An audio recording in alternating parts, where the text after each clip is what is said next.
Good evening, every pony, and welcome to another wonderful Friday night on FanFiction Fridays on Oatstralia on Air Live, exclusive for you and your ears only.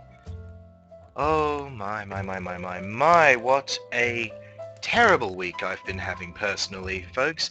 Dear listeners, hear my plea. I've lost my keys. For some of you, this might not seem like such a trifle. Problem for me is that I've lost my keys since last Saturday. It's been nearly a week.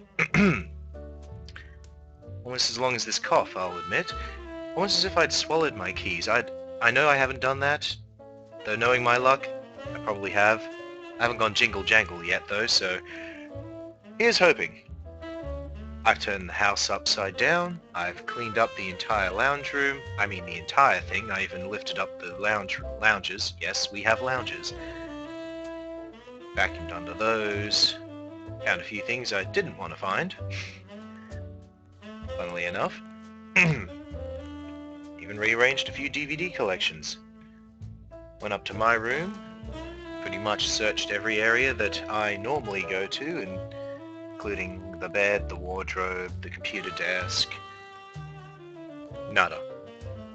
Somehow my keys have vanished from the face of the earth.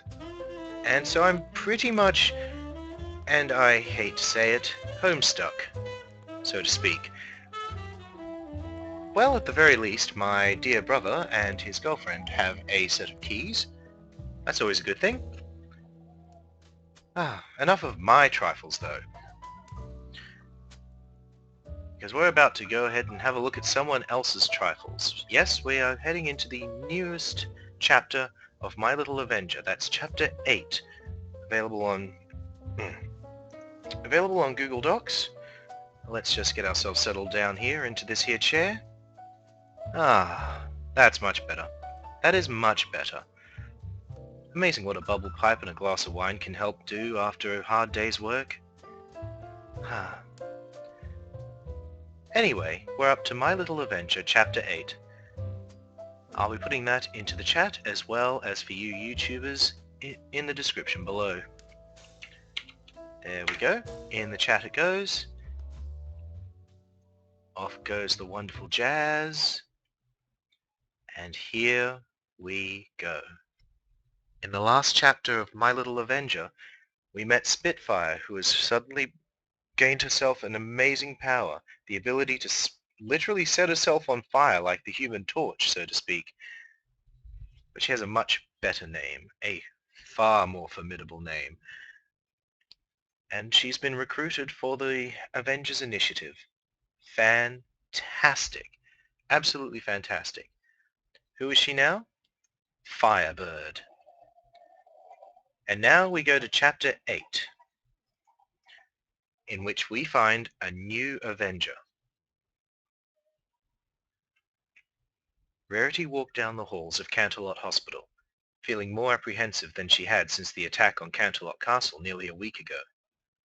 The foe she now faced was much less dangerous than gods, mad magicians, or enormous dragons, but made her nearly as nervous. Once again, she glanced down at the letter she carried with her magic, still not able to fully believe it. Even if what the letter said was true, why would he want her to come visit him? What plan could he possibly have for her? In all honesty, Rarity hadn't wanted to come. She just returned to a boutique in Ponyville a scant few days ago, and she wished to relax. To go back to Canterlot so quickly seemed mad, especially at the behest of one of the few ponies in all Equestria she felt little goodwill towards. Twilight had had to convince her to go, if only to bring herself some closure. Rarity finally reached the room the receptionist had directed her to. She stood outside for several minutes, trying to work up the nerve to enter. Eventually, she took a long, deep breath and knocked. "Come in, please," came a smooth, cultured voice. Even though she knew the true nature of the voice's owner, it sent a shiver down her spine. It took Rarity a moment to steel herself before brushing into the room, her face a mask of haughty indifference. Her icy mask melted quickly, however. She took in the scene before her. "Lady Rarity," said the figure on the bed, weak but excited. "I did not think you would come." The pure white unicorn laid in a hospital bed, looking much weaker and more frail than when Rarity had seen him last. A number of machines were connected to him in a variety of ways, most notably a large machine covering his chest and bathing it in magic strong enough to make Rarity's horn tingle, even from across the room. "I did not think I would either," Rarity confessed. "But my dear friend Twilight Sparkle convinced me I should, if only to receive an apology." She nearly said tell you off, but she couldn't bring herself to say it. "How are you, Prince Blueblood?" The royal prince of Equestria gave Rarity a sad, pained smile. "Not well, I am afraid. I am glad you came, Lady Rarity." "So it's true, then?" Rarity said, seating herself on the cushion provided from guests. "What you said in the letter, that you're dying," Blueblood finished for her. His voice was heavy. "Yes, I am afraid so. Were it not for this contraption on my chest, I'd be dead within the hour. Even so, I have only a scarce few weeks to live at best." Rarity felt a lump form in her throat. As much as she hated the stallion, she would not wish a slow death in a hospital bed upon anyone. She found it significantly harder to harbor a grudge towards a dying pony. What what happened? Was it at the party?" "Ah, yes, the party. I hadn't thought it possible for any celebration to have a worse conclusion than the disaster at the gala." Blueblood chuckled dryly. "Yes, that was a party that spelled my doom. During the dragon's attack, a chunk of masonry from the castle walls came loose and was shattered by a blow. Whether it was from the dragon or Thor I know not, and I care not. What is important is what happened to the shrapnel." Rarity predicted where this conversation was going, and raised a hoof to her mouth in horror. "Oh no, you were hit?" "In the chest, yes." Blueblood tapped the device that was strapped to him.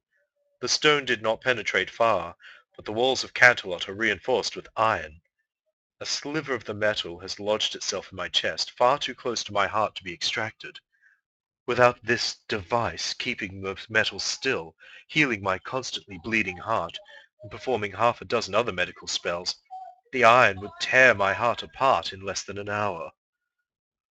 Rarity was shocked at how easily the prince, formerly so disgusted at the thought of a dirty coat, could be so blasé when discussing his own death.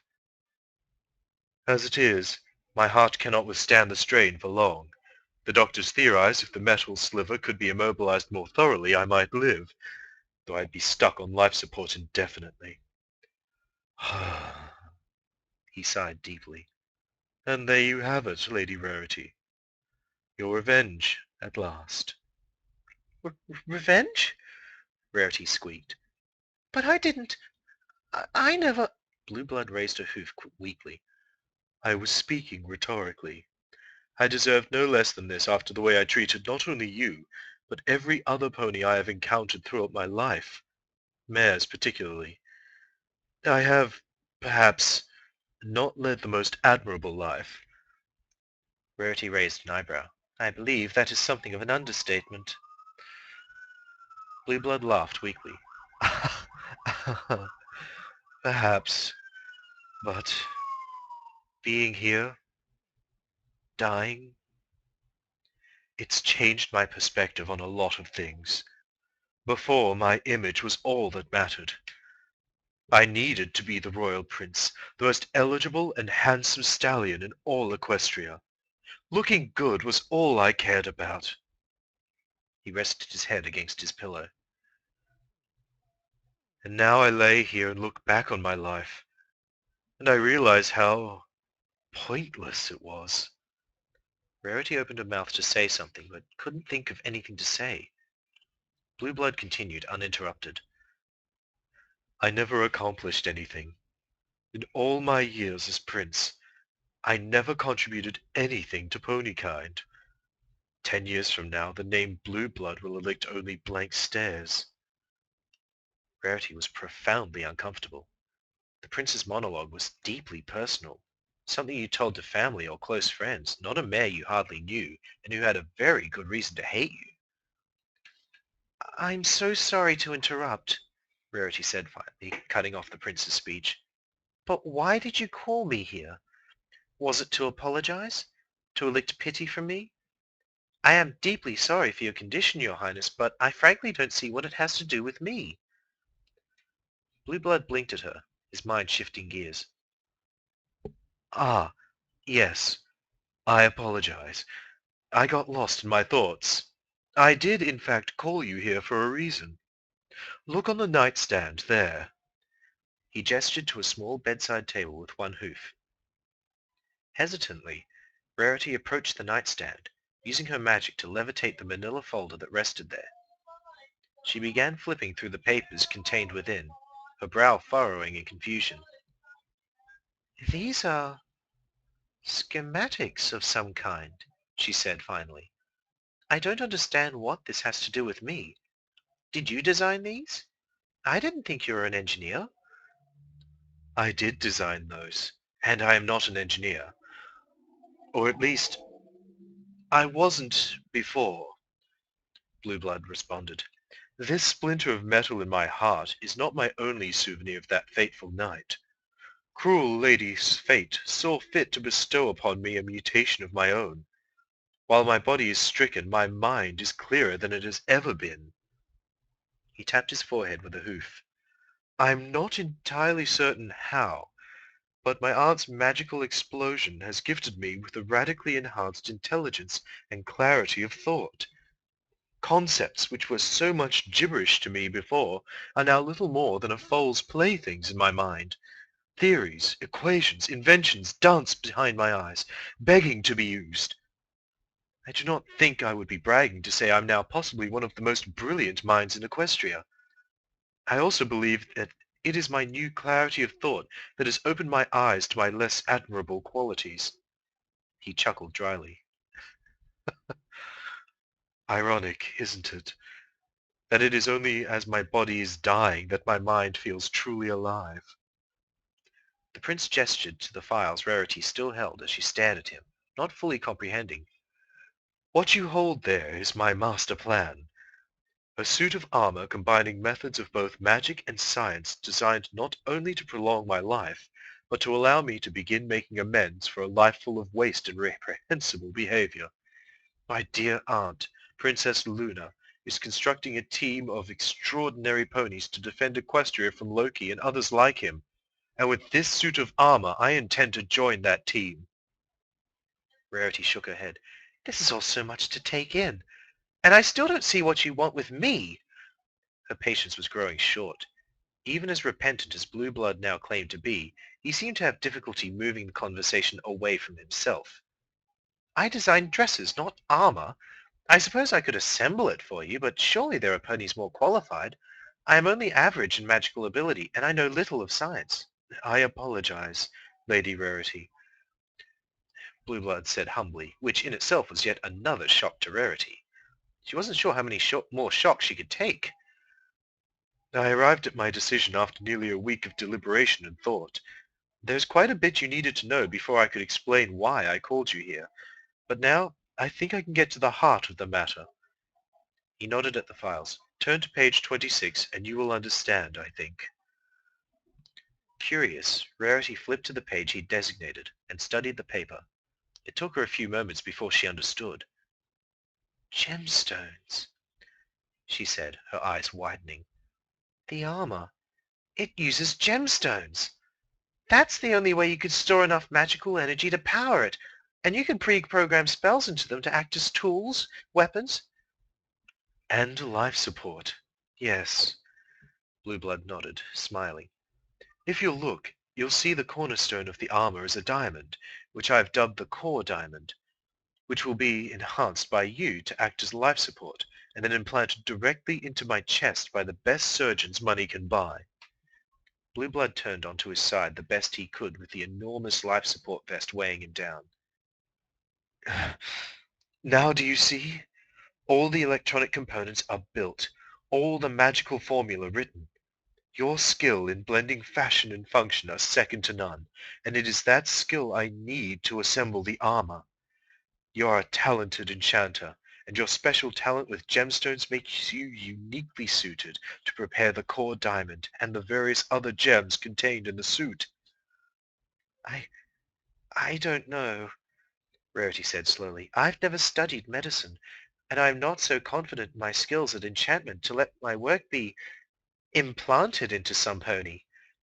She placed the files back on the nightstand. I am sorry, Your Highness, I really am. I think you really are trying to reform, and if I could help you, I would. But I can't. She turned to go. Wait! Blue Blood nearly shouted, sitting upright as best he could. Rarity paused, but did not turn back. Please, it has to be you, He begged. It's not just your talents. I can hire any pony for that. I choose you. I don't just need a pony to help me build the suit. I need a pony that will help me be the stallion I want to be. You are a kind mare with a generous heart. You are gentle, friendly, refined, elegant. All the qualities I lack. All the qualities I want, need to learn. You can teach me. You've seen me at my worst, and you know better than to coddle me or to be intimidated by my status, as another pony might. You'll keep me from going back to the way I was. Please. He took a deep breath. In all my life, I've never asked another pony for help with anything. I've never admitted I was wrong or apologized for anything I've ever done. That changes now. I was wrong to treat you the way I did. I'm sorry, from the bottom of my heart, and I now need your help. Please. Rarity's heart nearly broke at the speech. She didn't need Applejack around her to tell her that Blue Blood was being honest, possibly for the first time in his life. She could hear it in his voice. The silence stretched on for several long minutes. Then Rarity spoke. You'll provide the materials? Of course. There was a hint of relief in the prince's voice. And the equipment? The best money can buy. And the gemstones? I already have a stockpile of the most flawless gems I could find, waiting for you. And you'll have them all delivered to Ponyville? I can't stay away from home very long. I have to look after my younger sister. They'll be there by this time tomorrow. Rarity was silent for a few minutes. Then she sighed and turned to look at Prince Blue Blood with a small smile on her face. I am at your service, Your Highness. Blue Blood's smile was full of gratitude. Please, my friends just call me Blue. Blue Blood knocked on the door of Carousel Boutique and waited patiently. It was a fairly nice place, actually. It had a very ornate and intricate design, a sharp contrast to the simplicity of the rest of the village. The door opened slightly, but instead of Rarity, the door was answered by a small filly with a pure white coat and a mane of purple and pink. Who are you? She asked, looking up at him. Blue Blood gave his best photo shoot smile. I'm Prince Blue Blood. You must be Rarity's sister, Sweetie Belle. She's told me a lot about you. Is she home? Sweetie opened the door a bit more, narrowing her eyes at the prince. Yeah, she's here. She said you used to be mean, but you're really nice now. She gave Prince Blue Blood the closest she could approximate to a glare, which Blue Blood found frankly adorable. You're not going to make her cry again like you did at the gala, are you? Blue Blood felt a small shock at the filly's words. Had Rarity really cried after that disaster of a party? He had much to make up for.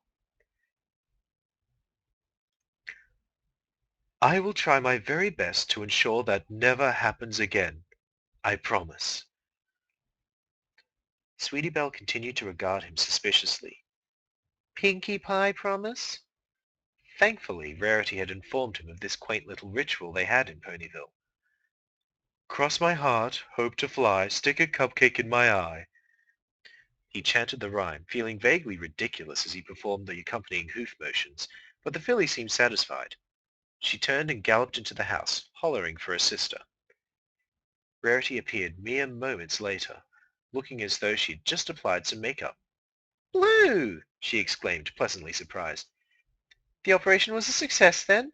I expected you to be in bed recovering for some time yet.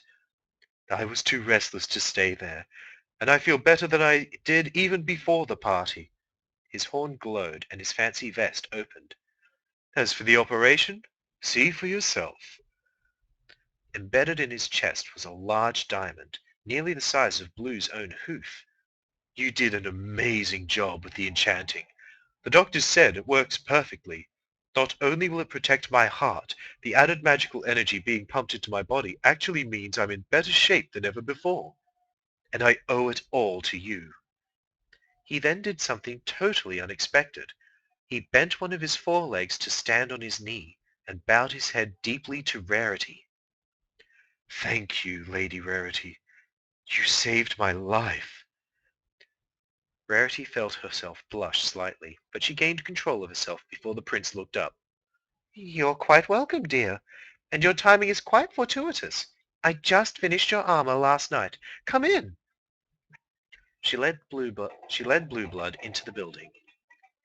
Sweetie had already vanished into some unknown corner somewhere, as fillies were known to do. Blueblood paid it little mind, as all his attention was focused on the armor in the center of the room.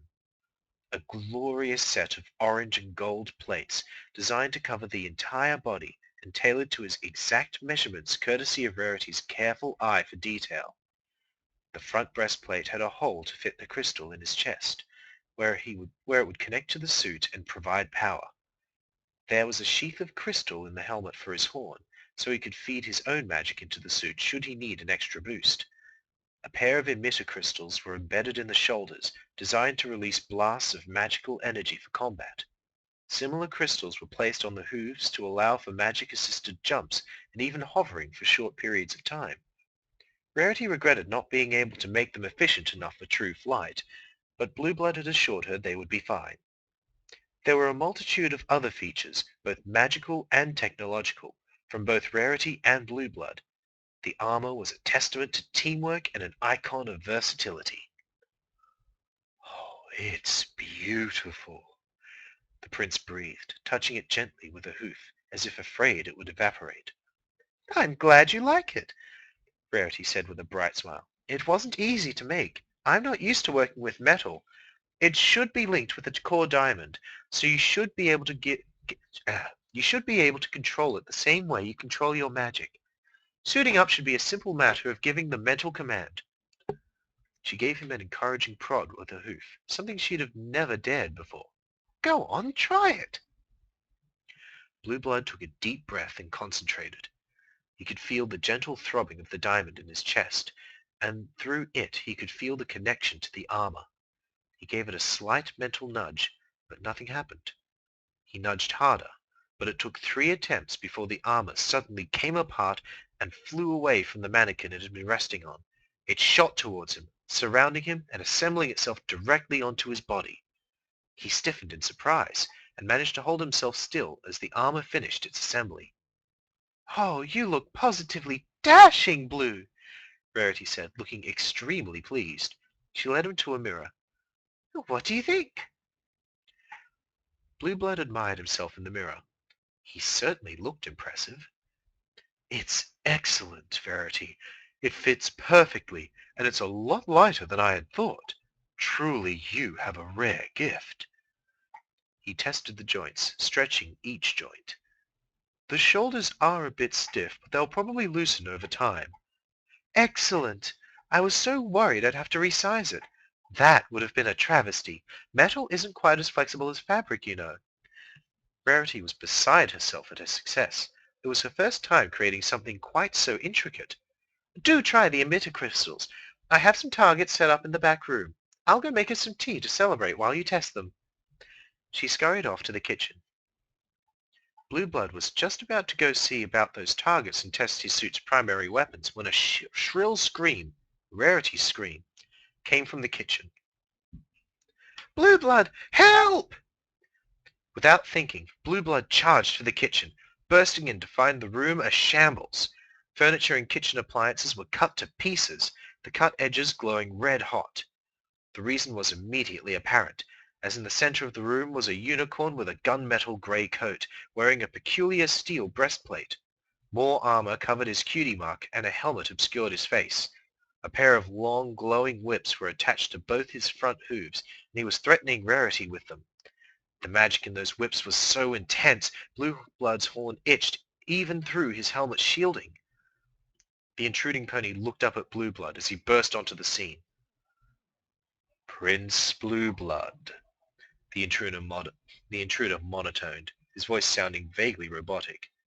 "I am Whiplash. I am here to make you pay for your crimes." His horn glowed, and his whip snaked out towards the armored prince. "Shields!" the prince thought in a panic, and hidden within the armor's circuitry, a small array of crystals lit up with magical power.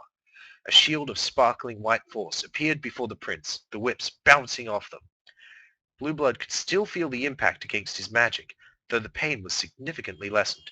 He wouldn't be able to protect himself for long. He needed to go on the offensive. Time to test the emitters then, he thought to himself, focusing on the emission crystals. First, he ignited the ones in his hooves, launching him out of the way of Whiplash's second assault.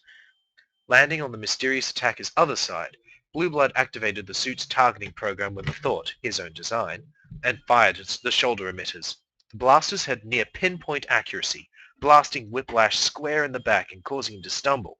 His armor protected him, however, and he spun about. "Your newest toy is impressive, Prince," Whiplash intoned, "but it cannot save you from the weight of your past sins." The whips launched again, but this time Blue Blood was prepared. His emitters fired again, knocking the whips off course as Blue Blood himself charged his foe.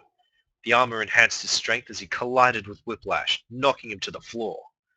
Whiplash righted himself quickly and glared at the prince. "You will not defeat me," the strange pony ground out. The whips lashed out again, but not towards Blue Blood this time. Whiplash sent his whips after Rarity. Rarity was too shocked by events to react, but Blue Blood was not. Blue Blood again acted without thinking, leaping into the path of the glowing whips and protecting the mare with his body. He managed to get his shields up in time to deflect some of the hit, but he could feel pain through the armor's feedback, and he smelled burning metal. He was hit. "I am impressed," spoke Whiplash. "Never did I expect the selfish prince to protect the life of another." Whiplash raised a hoof, preparing to strike. "Unfortunately, one good deed cannot diffuse a lifetime of sin. Die, Prince Blue Blood. You first." Blue Blood ground out as he righted himself and turned towards Whiplash. The core diamond was glowing brightly as it charged, a focusing ring deploying from the diamond's mount as it gathered energy. "I may be a worthless excuse for a pony, but Rarity saved my life, and Prince Blue Blood pays his debts." The armor's ultimate weapon, the Unibeam, fired at Whiplash, discharging an enormous beam of energy at him. It was so bright, even Blue Blood's helmet, with state-of-the-art filtering software he'd devised, couldn't block out the light. Several moments later, the light faded, and Whiplash was gone. In his place, sprawled on the floor and seemingly relatively unharmed, were Sweetie Belle and Auntie Celestia? Prince Blue Blood gasped in shock. The pink-maned alicorn filly leapt to her hooves at the sound of her name. "What in Equestria are you doing here?" "Tryouts!" Celestia chirped cheerfully, as Sweetie Belle got to her hooves. "I wanted to help. I figured the best way to test your new suit and to get into Lulu's team was to beat a supervillain, like Thor did with the Wrecker, or Firebird with the Hulk. Only there wasn't any supervillains around, so Sweetie and I decided to fake one. We weren't actually going to hurt any pony." Looking around, Blue Blood realized the ruined kitchen had been an illusion. Other than some burn marks on the floor from their fight, the kitchen seemed perfectly fine. He also noticed a wide grin on Rarity's face. Blue Blood frowned, though his helmet hid it. You knew? I'm terribly sorry, Blue Blood, Rarity said, clearly trying not to laugh. But it was a great way to test the suit. And Celestia promised her shields could handle anything you did. I was right, the miniature goddess piped up. But that last shot overloaded me a bit and made me drop my illusions. She sounded disappointed. There was another reason, Sweetie Belle chimed in. We had to be sure that you were really nice now, like Rarity said. So we attacked her instead of you. And you saved her! The filly's smile lit up the room. That's so romantic. Blue Blood just smiled at the filly's simplistic views, not noticing Rarity's mild blush. I'm so glad you approve. But don't ever do anything like this again, okay? You both scared me witless. He shot a look at Rarity, clearly intending the message for her as well. She just stared back innocently. Sure thing, Celestia chirped. A prank's no fun if you pull it twice anyway. She shrugged. I gotta go back to the castle before Lulu misses me. I'll tell her to put you on the team. We can call you Iron Pony. Before Blue Blood could respond, Celestia had teleported away in a bright flash. Iron Pony, huh? Blue Blood said slowly. I am Iron Pony. He smiled. He liked the way that sounded. And that there was Chapter 8 of My Little Avenger. Prince Blue Blood is the Iron Pony. Not Rainbow Dash. Not Applejack. It's Prince Blue Blood on the Avengers team. So, that brings our complement to Pinkie Pie for support, Big Mac as Thor, Spitfire as Firebird, and Prince Blue Blood as Iron Pony. Trust me when I say it, this story just gets better and better. And now, some music. Tonight, we honor another one of the PonyCon AU artists by putting on Strobe. Well, he's recently been calling himself Strobe, but we know him better as Glitchhog. Tonight we begin with a night at the jazz club with Pinkie Pie and Applejack, right here on Oatstralia on Air Live. This is FanFiction Fridays. Don't go away.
That was A Night at the Jazz Club with Pinkie Pie and Applejack by our dear friend Glitchhog slash Strobe, who will be performing at PonyCon AU this year. If you haven't got your tickets yet, go to ponyconau.com and check for the tickets, or go to ticketek.com and search for PonyCon. Very simple, really. Hopefully you'll be there, because I will be. I'll be there emceeing quite a few of the events. From what I understand, although the schedule hasn't exactly been finalized, as far as I'm aware, I will be doing the cosplay competition. So, if you want to cosplay, if you want to show off your wonderful self, come on up. I encourage you. I would love to see you. It would be fantastic. All right then, every pony. Now that we're past that, it's about time that we go into the next story of the night. Octavia Takes the Bus, April 13. I'll be posting this into the chat, and once again, for all of you YouTubers, down below in the description. Oh, beg pardon, dear me. I really do need to get something to eat. This is what I get for working late at my day job. Either way, there's the link, there's the description, and here's the story. April 13, 2012, 12 p.m., southwest corner of North 43rd Avenue and West Belle Road. There has to be an end to this dark tunnel. There has to be. Then suddenly I was suspended by the dark air, by an unnamed source, a sort of reverse gravitational pull hurling my helpless body towards an unknowable sky. I stopped. Then, like a flash of the stage lights, I was blinded by the presence of ponies appearing out of the unknown into what turned out to be a circular stage, akin to the styles of William Mainspear's Old Globe Theatre. Every pony I met on the bus was there. Twilight Sparkle, Applejack, Pinkie Pie, Vinyl Scratch, even Rainbow Dash. Then, in a misty swirl of amethyst crystals, my cello and my bow materialized at my side and plopped to the ground, echoing a jumbled sound. I reached down to grab it, and it was then I noticed the attendees that sat in the front row. Frederick, Strings, Susie, Fancy Pants, the ponies of the streets, my mother, Lyra. The conductor below tapped his baton onto the stand.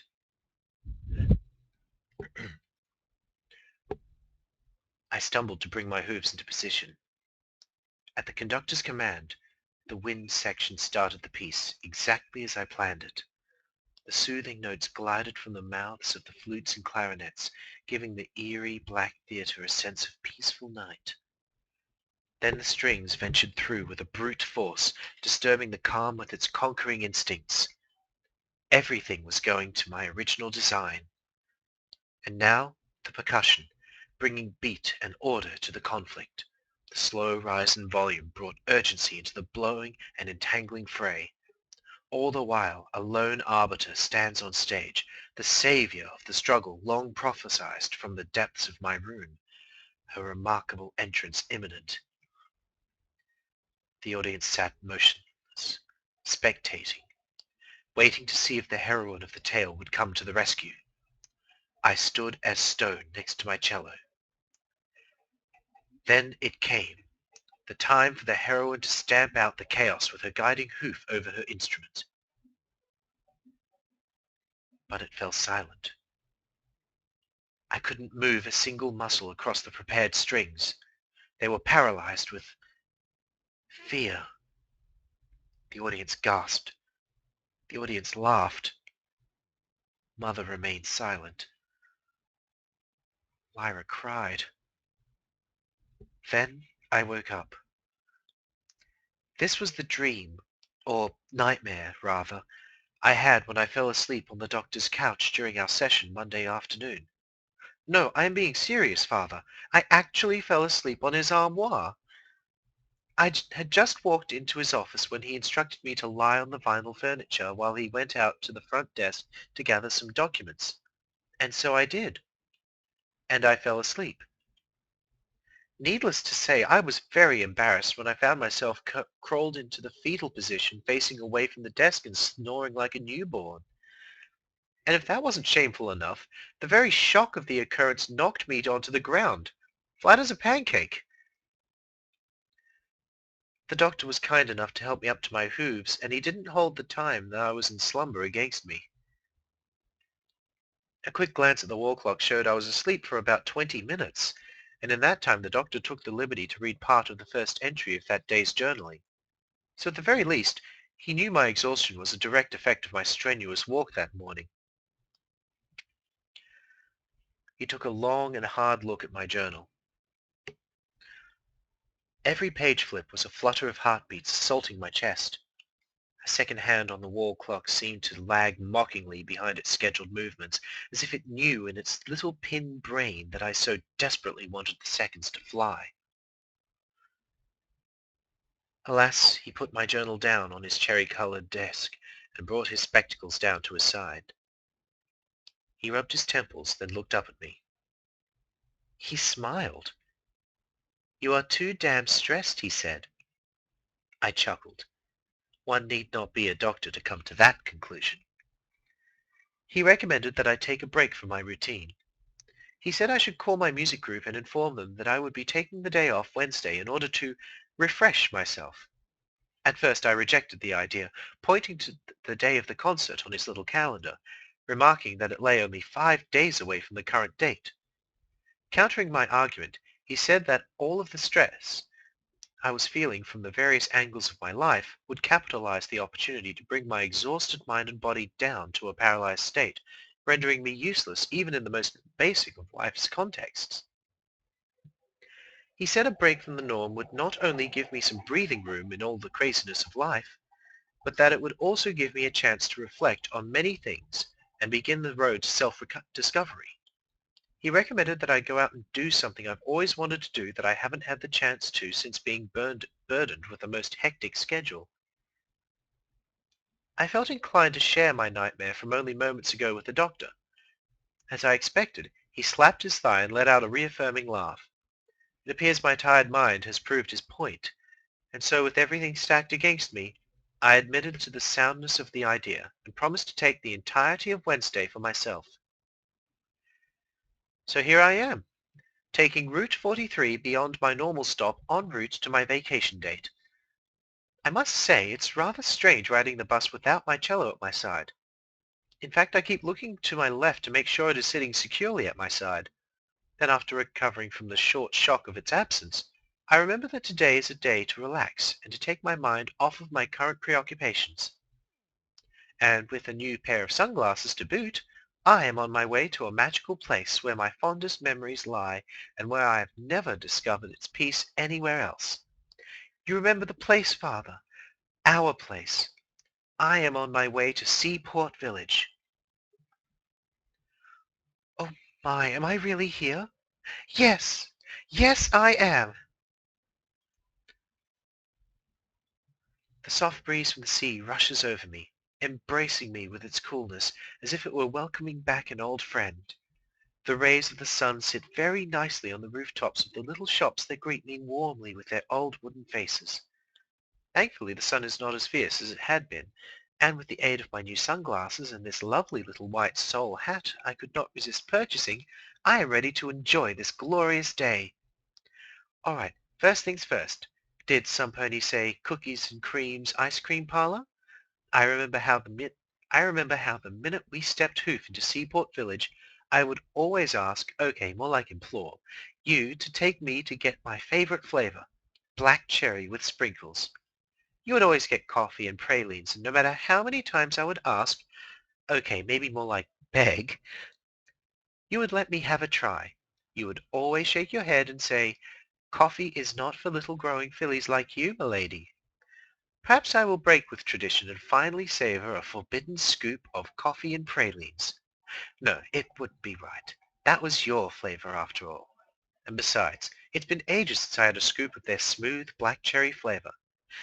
Now, if I remember the way correctly, it should be right where I am standing.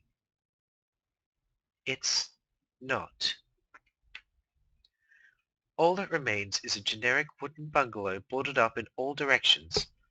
There's a note tacked on the front. To all the wonderful customers and their kiddos, we regret to inform you that we have decided to close our little shop of ice cream wonders and pursue our retirements. Our hope is that you will never forget the smiles this beautiful place brought to your faces, because we surely never will. Best wishes, Cookie and Cream. Oh my. Well, I suppose they have that right. The sisters were quite elderly the times I've been here. I'll never forget Cookie's bubbly attitude and Cream's smooth demeanor. And perhaps store-bought black cherry will do from now on. Now, what came next on our fun-filled days at Seaport Village? Ah yes, the carousel! I remember that the carousel lies on the other extreme of the boardwalk because whenever we arrived, our ice creams were heartily devoured, cones and all. I remember very well how my steps would feature an extra bounce as we made our way to the carousel. Very much how my steps look right now as I write. And as I recall quite fondly, you would always bob your head as the peppy orchestral arrangement that filled the salty air became louder and louder as we got closer and closer. A crease in your mouth would turn upwards, and so would my spirits. I felt like we somehow connected that moment here at Seaport Village. It was like we became one, and that would bring me ecstatic hops and skips and little squeals of joy would escape my sticky lips. You would ask me if I were excited about riding the carousel, and I would respond that I was excited to ride it with you. Then you'd kiss me on the head, which would send my tiny little heart into a flurry of flutters. My childlike insecurities would quiet for the rest of the night, for I concluded then and there that you were just as happy as I when we got to spend our time together. My favorite way to ride the carousel? The angry dragon that stood on its back 2 feet, whilst the front two it brought up to its blood-curdling grin so as to warn the riders of its unfriendly instincts. I can't put my hoof on it, but something about its powerful design shining under the bright lights brought the wonder and magic of the carousel to my eyes, while the other parents placed their squirming daughters onto the celestial Pegasi and the elegant swans. I eagerly climbed on top of the magnificent beast while you watched from below. You would always remind that the carousel made you ill, causing you vertigo to the point where you used to find yourself on your flank. I used to feel bad, but then you would smile and say, "Pretend I am the king, and you're riding back from another one of your adventures on your magnificent dragon." And here I am. Where did all the carousel animals go? The swans, the Pegasi, my magnificent dragon. There was another note on the wooden ticket booth. It was lengthy, but to summarize, the owner of the carousel decided to donate every one of the wondrous animal crafts to a faraway museum in light of this area of the boardwalk being purchased by a clothing retail. No more bright colorful lights. No more peppy music. No more riding home to my king. Well, there's only one place left to memory that, hopefully, has not also given way to age or greed. The Seaport Village Art Gallery. Surely that place was saved in order to preserve at least a fraction of the legacy that made Seaport Village the place I thought it was. Oh, thankfully it has been spared. Unfortunately, it is undergoing renovations, and entrance is temporarily suspended until they are complete. I am now sitting on a bench overlooking the whole of the shops that decorate a large part of the boardwalk, and I am now noticing that it is not just the art gallery that is renovating. All of them are. All of the shops are trading in their rustic wooden charm for a more modern, chic look. It's like they each took a look at themselves in the mirror and thought it was too ancient for the current times. This bothers me no end. What happened to the family-friendly experience? What happened to the sense of belonging and the warmth of the familiar that each store brought in its own unique way? It seems now that they care more about setting a trend and punching their mark in the concrete than making a lasting legacy that rests in the hearts of the grateful patrons. That is all gone now. There is one more part of this once majestic place that I know cannot change. Perhaps there's still a chance to relive one of my fondest memories. I planted my hooves into the white sands that always warmed and never burned, basking in their heat. I could see the ocean waving to me, beckoning me to come closer. I walked to them. The waves came to me, kissed the tips of my hooves, and swam back. I walked closer to the shore, and with every step I felt the cool waters rise higher and higher up my legs until it spit at my knees. I ran to the waves. The waves crashed against my body and kissed my face. The wind felt cool all over. I stopped. Then I looked back to see you. That was when I realized. The sun was perfect. The wind was gentle. The sands were warm. And the waves were playful. But you weren't there. That's when I realized this place would never be the same. Would never taste the same. Never look the same. Feel the same. I need to see you again. Where are you, Daddy? Just then I heard a shriek. I turned my neck towards the sound as I spotted a young filly reaching down between two large boulders that sat against the shore on the east side of the beach. I stepped out of the waters and walked over to her, keeping my focus on her balance. As I got within a few feet of the large rocks, the young filly looked up at me and gasped. A few traces of pink mane blocked her large green eyes, which she flicked away with a quick hoof. I apologized for startling her and asked her if she had dropped something. She looked down and brought a shameful hoof up to her cheek. She did drop something important, and she was having the hardest time retrieving it. I offered to assist her, which she quietly rejected, insisting that I not waste my time on her petty troubles. The wind pushed the few strands of mane back in front of her face, and she gave up trying to fix her look. She picked up her hat and walked back to the shore, disappearing into the bustling boardwalk with a toy bucket wrapped around her body, bouncing against her side. Out of pure curiosity, I peeked down where the filly was hunched over to see what the fuss was all about. I had to squint and shield my eyes from the setting sun to get a decent view of the space below me. All I could see was darkened sand and little blotches of sunlight pouring through the surrounding cracks. I leaned closer to the hole, sticking my whole face into its personal space, using the surface of the rock to keep my balance. I searched for anything of value to a young filly. Toys, tokens, tickets, coins, candy. I didn't find any of those things, but what I did spot was a small heap of white and sandy brown seashells. I could see the indents surrounding their placement in the sand, and determined this was what the filly had dropped. Unfortunately, they were very far down, beyond the reach of even a stallion. I didn't even attempt a grasp, having no extension capabilities within me. I poked my muzzle out of the crevice when I noticed a pair of yellow hooves staring right at me. The sight startled me, and I quickly stood to my hooves, tipping to one side of this jagged boulder. I thought for certain I would fall off the edge, when I felt the same hooves reach out and grab me gently across the neckline, hugging me back to safety. I froze for a second. I looked up. That pink mane. Those large blue eyes matching the ocean. The slight crevice of her mouth that dipped down. She quickly let go of me and apologized over and over for her actions. I shook my head and said there was nothing to apologize for.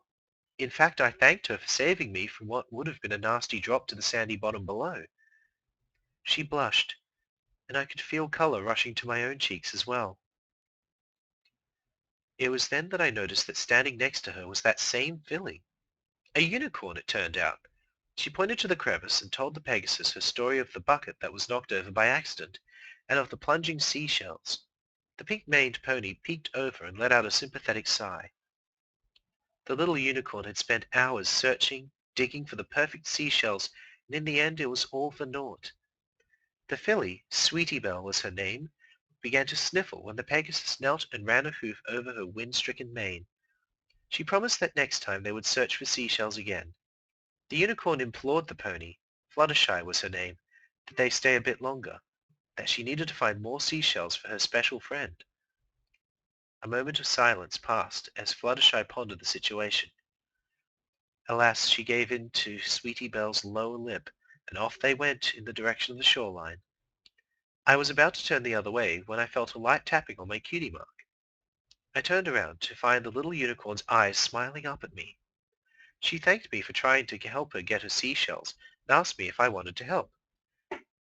The shy Pegasus and I shot the same embarrassed looks at each other at the filly's brave request. I looked back at the tiny unicorn, and she tried the same lip trick with me.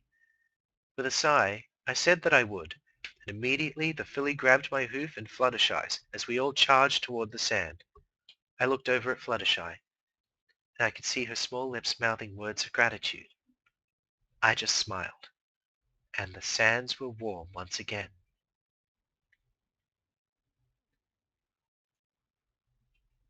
"Look at this one! Isn't it cool looking?" asked Sweetie Belle. Fluttershy nodded in approval. The three shell hunters were taking a break from their search, resting coolly on 3 wicker chairs just outside of a beachside restaurant. Sweetie Belle huddled over a sand bucket, which burst with seashells of every shape imaginable. She grabbed one, examined it against the setting sun, and passed it to Fluttershy. "I don't remember getting this one. Do you, Fluttershy?" She replied, taking the shell and turning it on its side. "I think this is the one Octavia pulled out from the ocean." What was that now?" said Octavia, breaking from her writing when she heard her name. Fluttershy held up the seashells to the journaling Mare. "Is this the one you got from the water?" The cellist lowered her sunglasses and stared at the oceanic souvenir keenly, recollecting the memories of the hour and a half spent with Fluttershy and her unicorn friend, digging all over the white sands of the beach for the perfect group of shells. "I think you're right, Fluttershy." "That was a great find, Octavia!" exclaimed Sweetie Belle. She snatched the shell back from Fluttershy, plopped it back into a full bucket. "Well, thank you, Sweetie Belle," she replied. The young filly mumbled and nodded her head as she continued to pore over her collection of seashells, sifting through the whole ones and tossing out the broken pieces. Hey," said Fluttershy, directing her words to the pony writing eagerly at her small black journal. "What are you writing? I mean, if you don't mind me asking." "Oh," she said, closing her book and scratching the back of her sand-filled mane. "Just some thoughts on the day. That's all. I promise it isn't anything vulgar or controversial." "Oh, I wasn't worried about that," replied the yellow Pegasus with a smile. "I was just curious, since you looked so drawn in to what you were writing." "Hey, I'm kind of hungry," said the unicorn with a rumbling stomach. "Can we get something to eat?" "Oh, I wish we could," said Fluttershy, "but I didn't bring any bits with me. I guess we'll have to go back to the hospital and get something there." The hospital? "But I hate their food," she replied, crossing her front legs and pouting. "It tastes like garbage." Now, sweetie. Not all of their food is bad. Remember the cheese pizza slice we shared last night? Those ponies worked so hard to make that especially delicious for us after we returned the last 4 slices we bought. I wonder. Yeah, because those other 4 slices tasted like garbage. The restless filly got up from her chair and stomped her little hooves on the wooden floor. Now, sweetie, there's no reason for you to act like this, Fluttershy said calmly. But I don't want to go back to the hospital. I want to eat something here, right now. Octavia raised her sunglasses and watched as the filly pounded the ground with her hooves. Soon other ponies turned their attention to the annoyed unicorn, which set the older Pegasus trying to calm her down in a state of unease. Oh, come on, sweetie. Please, can we go back to the hospital? I promise to bring you back tomorrow. No, I don't want to go. No, no, no, no. Sweetie Belle began to scream as more and more ponies came to watch the spectacle unfold outside the restaurant. Fluttershy tried to hug the screaming filly, but was brushed off. At that moment, a burly stallion, wearing a greasy apron, stepped outside of the restaurant's palm frond door and stood in the Pegasus' face, scowling at her. Excuse me, ma'am, but I'm trying to run a business here, and I can't do that when your kid is screaming like a banshee and making holes in my floor. I'm so sorry, she replied, trembling. I'm trying really hard to calm her down. See, she's just a little hungry, so... No, I'm not. I'm really hungry, Sweetie responded, pausing from her high-pitched squealing. Then buy something here, or else shut her yapper and get her out of here, boomed the stallion. Fluttershy's eyes began to water. I know, sir, but you see, I don't have any bits, and so I... Ah! My shells! The shaking Pegasus turned her neck and gasped at the sight of all of Sweetie Belle's shells tumbled onto the floor. It's okay, Sweetie. Well, let's just pick them up and... Hey, who said you could make a mess on my floor? I'm so sorry, sir. I'll just be really quick and... They're broken! All of them are broken! Sweetie yelled, then proceeded to scream even louder. At this point, Fluttershy hunched over the broken mess and tried to brush all of the remnants into the toy bucket. Several of the pieces fell through the cracks of the plank floor, which sent the little unicorn into a frenzied fit. You're dropping them! I'm so sorry, sweetie. I'm trying really hard. Hey, lady, I ain't got all day. Either you buy something now or I'll throw the two of you out of here. Oh! Fluttershy stopped her gathering and searched through her saddlebag for any bits she could scavenge. When she turned over a hoof revealing 2 bits, the stallion scoffed. Is that it? You expect to feed your starving kid with that? Well, Listen, not only are you a bad parent, but you're a lousy cleaner, too. Get off of my porch, you and your bratty little twerp. Fluttershy burst into tears. A respectable crowd had gathered in front of the beachside restaurant during the whole ordeal, which aggravated the cellist sitting still in a wicker chair. She stood to her hooves and planted her face up into the burly stallion's. Excuse me! Huh? And what do you want, Mare? Octavia took her glasses off. I demand to see the manager. You're looking at him. Really? She shot back. I would expect the manager to be a kind and courteous pony, not some bloated bag of moldy scraps like you. Hey, I won't take none of that from you or your little filly friend here, missy. And just who do you think you're talking to, Barney? The stallion jerked back. Huh? How'd you know my name? Does the name Oliver mean anything to you? He cocked his head to one side and scratched his head. Well, I used to know an Oliver. He came around quite a bit with his little filly. Nice ponies, him and his... He peeked at the cellist's cutie mark and gasped. Wait a minute. Octy? Hello, Barney, she said flatly. Oh my gosh, Octy! Hey, how you been? Oh, I've been a lot better. Octavia jerked her head towards Barney's nervous expression. Especially better than now after you've treated Fluttershy and Sweetie Belle like trash. Look, I'm real sorry about all that, but I got a business to run, and Then I suggest you act like a competent manager and learn how to deal with inconveniences like this one with more professionalism. Well, yeah, but I am going to ask you to do 3 things that will make up for your stupidity, and you better get them right, or else, she said, pointing a hoof in his face. Yeah, sure. Whatever you want. Consider it done. First, she began, you will apologize to Fluttershy for your unnecessary rudeness. Apologize to the filly friend. Got it. And after you've apologized to my friend, she shot a quick apologetic look to Fluttershy, who grinned. You will send some pony out to clean up this mess. Consider it done, Lenny. Consider it done. Lenny! And lastly, and this is very important, Barney didn't move a single muscle as a much smaller stallion made his way past the two and swept up the shelly mess beside a stunned Fluttershy. You are going to prepare the finest... Oh, gosh. You are going to prepare the finest, tastiest, scrumptious, crispy, juicy veggie tenders and fries you can make. And you will add an extra large strawberry milkshake with extra sprinkles free of charge. Do I make myself clear? Yay! Shouted Sweetie Belle. Barney brought his chef's hat down and wrung it between his hooves. I really am sorry for all this, Octy. I didn't know I was being so rude.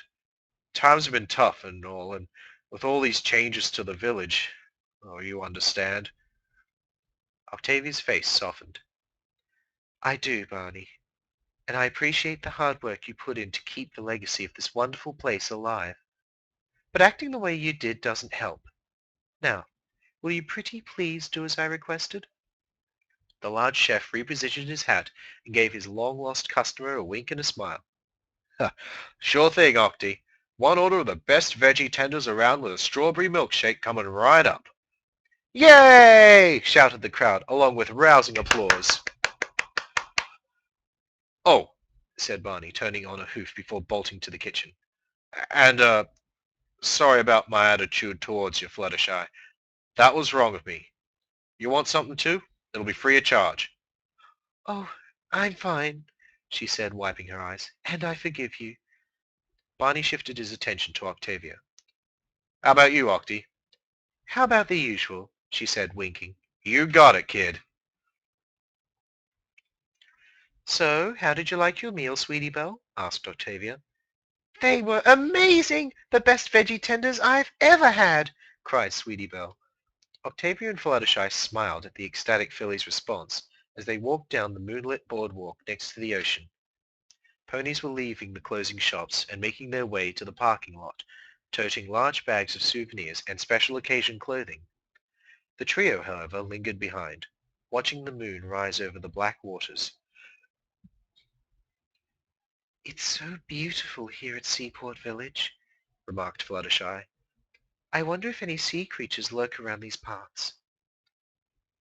Well, Octavia said, there have been times when my father and I spotted a sea serpent or two skimming the surface of the water like a lightning bolt. But other than that, it's mostly annoying seagulls. Wow, that's amazing, said the Pegasus, surprised at her own volume. Yip. The cellist just chuckled. Yes, it was quite a sight. Are you interested in marine wildlife? I love all animals, she replied. I spend almost all my time with the woodland creatures back home. I love to take care of them when they're in need. I see. And where is home, if you don't mind me asking? Ponyville. I live very close to the everfree forest in a cottage built out of a tree. Ponyville, you say? Octavia let out a laugh. Oh, what a small world we live in. Fluttershy squeaked in confusion. Just as Octavia was about to enlighten the perplexed Mare, Sweetie Belle came running full steam with a large grin on her face. Fluttershy, can I have a bit, please? What do you need it for? There's a telescope thingy right over there, and I need a bit to see through it. Can I have one, please?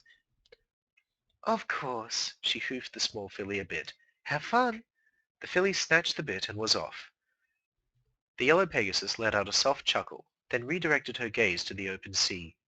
She paused to look out into the dark night and spotted several tall ships bobbing peacefully over the surface. The cellist stood next to her and watched the ships as well. She's not your daughter, is she? Oh, you mean Sweetie Belle? Octavia nodded. No, she's actually she's actually the sister of a good friend of mine. I'm just watching her until she gets here tomorrow. Your friend is coming to Canterlot tomorrow? Yes, she replied, flicking a few strands of pink mane from her face. All of us are here in Canterlot, really, to see the sister of another friend of mine. And this sister of another friend lives in Canterlot too? Huh? Fluttershy shook her head. Can you repeat that, please? I got a little confused. Oh, of course. Sorry. Octavia paused to put her words together. This sister that you're all coming to see, does she live in Canterlot, or is she also from Ponyville? Oh, I see what you mean. She's also from Ponyville. All of us are from Ponyville. So why is she here in Canterlot? Who, the friend or the sister? The friend. I mean the sister's friend. No, I meant... Ah! The confused Earth Pony stopped. I'm sorry. I didn't mean to mix you up like that, Fluttershy said. No, it's all right. It's not your fault. Why don't you explain to me why it is that every pony's here? Gotcha. Well, we're all here visiting Sweetie Belle's friend, who is in the hospital. Octavia pointed a hoof in the air. The sister of the friend from Ponyville, who is also from Ponyville, correct? Yes, the yellow pony replied, pausing to think. She's got a terrible stomach problem that needed advanced medical attention. So her and her big sister, my friend, came to the Canterlot Medical Center by train to admit her. So the friend's sister is the one hospitalized, and you're watching the sister of another friend until that friend, not the one with the ill sister, arrives tomorrow, right? Exactly. Whew! Exclaimed the cellist. Glad we got that straightened out. A moment of silence passed until something clicked in Octavia's mind. Wait a minute. Yes? Fluttershy asked. This pony that is admitted to the hospital, her name wouldn't be Apple Bloom, would it? The Pegasus's eyes grew wide. It is. How did you know? It truly is a small world. Octavia explained to Fluttershy her encounter with Applejack on the bus last week. Wow, it is a small world. How is she doing, Fluttershy? The yellow pony sighed. Well, the surgery was a success, but she still needs to spend about 2 weeks in the hospital before they let her go. The poor thing. She gets tired so easily, never wants to eat a single bite, even of her favorite dishes from home. It's a side effect from all the painkillers they're giving her, but she still has to eat by force. Poor Sweetie Belle got so stressed watching one of her best friends suffer so much, I thought it would be nice to take her out for a walk to get her mind off things. That's when we ran to Seaport Village. It was like an answer to prayer. I mean, look at her. The two talking mares turned to face Sweetie Belle, waving wildly at them from a distance, stooped behind a white telescope pointed right at them. Both waved back. So, Octavia began, do you think that perhaps the Apple family wouldn't mind if I paid a visit sometime in the near future? Fluttershy's eyes widened again. Then her face burst into a smile. Of course! That would be wonderful! I'm sure they'd love to have you come pay a visit to Apple Bloom. I know Applejack would appreciate some new company as well. And Sweetie Belle would like to see you too, I bet. And you? Octavia asked. Fluttershy couldn't help the color rushing to her cheeks. Oh, uh, well, yeah, I guess I'd like to see you too again as well. Before Octavia could clarify, Sweetie barged in. Hey, Fluttershy, can I have another bit? It ran out and I still want to spot all the ships going by. I'm so sorry, Sweetie, but it's getting late and we need to head back to the hospital. Aw, do we have to? Sweetie pouted. She began her little stomps on the ground, but stopped when she felt Octavia's hoof come over her shoulder. Hey, Sweetie Belle, can I ask you something? Sure. What do you want to know? She said, turning. Well, I wanted to know if you wouldn't mind if I came over to the hospital to visit Apple Bloom and you this Saturday. Maybe we can come back and I can show you all the great things Canterlot has to offer. What do you think of that idea? The little unicorn's eyes lit up. Really? You'd do that? Of course. What are friends for? Oh, thanks, Octy. You're the best! Sweetie Belle threw her hooves around the cellist's neck and crushed her bow tie against her chest. Octavia returned the favor with a single hoof, patting the filly's head. But you have to listen to Fluttershy and go back to the hospital. Got it? Yes, sir. Sweetie Belle ran over to Fluttershy and hopped onto her lowered back. The yellow pony looked up at Octavia and mouthed the same words from earlier. As Fluttershy was about to take off, Sweetie Belle tapped the Pegasus on the head. Oh, wait, Fluttershy, I forgot something. Fluttershy didn't move. Sweetie hopped off and sprinted to Octavia, grasping a small book from her saddlebag with a mouth. Here, you left this back at the restaurant. I don't think you want to lose it here if you got important secret stuff in it. No, I certainly wish not to. Thank you, Sweetie Belle. The little unicorn nodded and returned to Fluttershy's back, and the two took off into the night sky towards the hospital. Octavia smiled, walking slowly down the boardwalk towards the streets where her bus stop back home lay. She was about to open her book when something fell out of it and landed softly on the ground. Hmm? What's this? A napkin? Octavia picked it up and shook it open.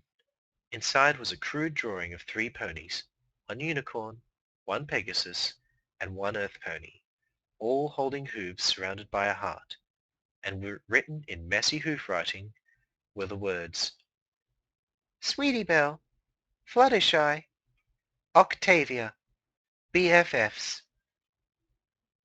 Aww. And that there is the end of the chapter entitled April 13 of Octavia Takes the Bus, available on FanFiction.net. And as always, brilliant. Utterly brilliant. We will now take a short musical interlude, starting with One Cold Cloudy Night in Manehattan, and one of Strobe's newest, This Distance, featuring Forest Rain and Feather. You're listening to Oatstralia on Air Live. This is FanFiction Fridays. Do enjoy yourselves as we listen to Glitchhog / Strobe.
Silence screams, I'll feel you no more. I'm in the spotlight of your gaze and I drop to the floor. Unlock the secrets of your skies and search your broken keys. Technology is a clock, takes away all our fears. Let them be in the sky, it's not a cloudy maze. Lights on, but you're trapped in that blurry daze. If I had the strength, I would read all your minds.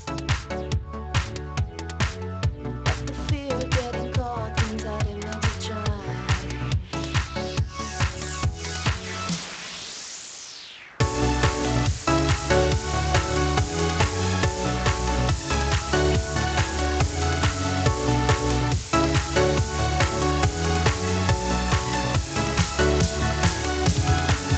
Technicolor dreams, silent screams, or vanquish with all I've made. Turn my life in a second grade statement, I'll listen to what you say. Your skies are blue in the aura of all the sights I've seen.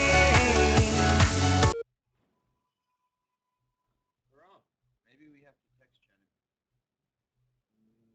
Maybe. Okay, mute our microphone. Mute ours. Oh dear. Hang on a second.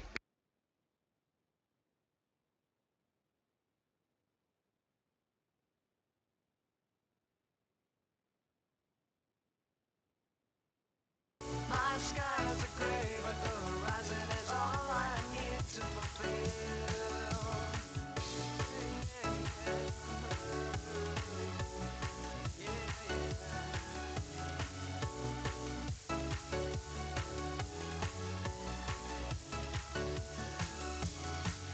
Kisses eroded by the tide, I'm watching the waves. I'm adrift on an ocean of forgettable grace. Our ship is lost on the shoreline and buried in the sand. You spoke of dying stars upon the man's land. Technicolor dreams, silent screams, I'll vanquish with all I've made. Turn my life into second grade statements, I'll listen to what you say. Your skies are blue in the aura of all the sights I've seen. My skies are gray, but the horizon is all I need to fulfill. Technicolor dreams, silent screams, I'll vanquish with all I've made. Turn my life into second grade statements, I'll listen to what you say. Your skies are blue in the aura of all the sights I've seen. My skies are gray, but the horizon is all I need to fulfill.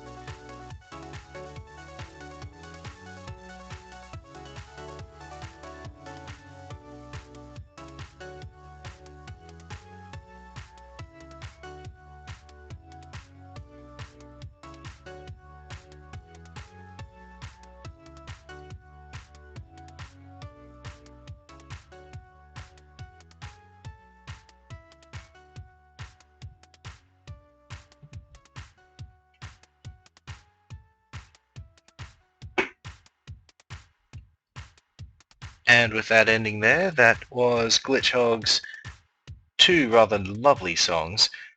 Uh, one called Cloudy Night in New Manehattan, and his latest This Distance featuring Forest Rain and Feather. Fantastic tunes, both of them, and demonstrating pretty much what we've come to expect from the guy, a huge array of amazing music.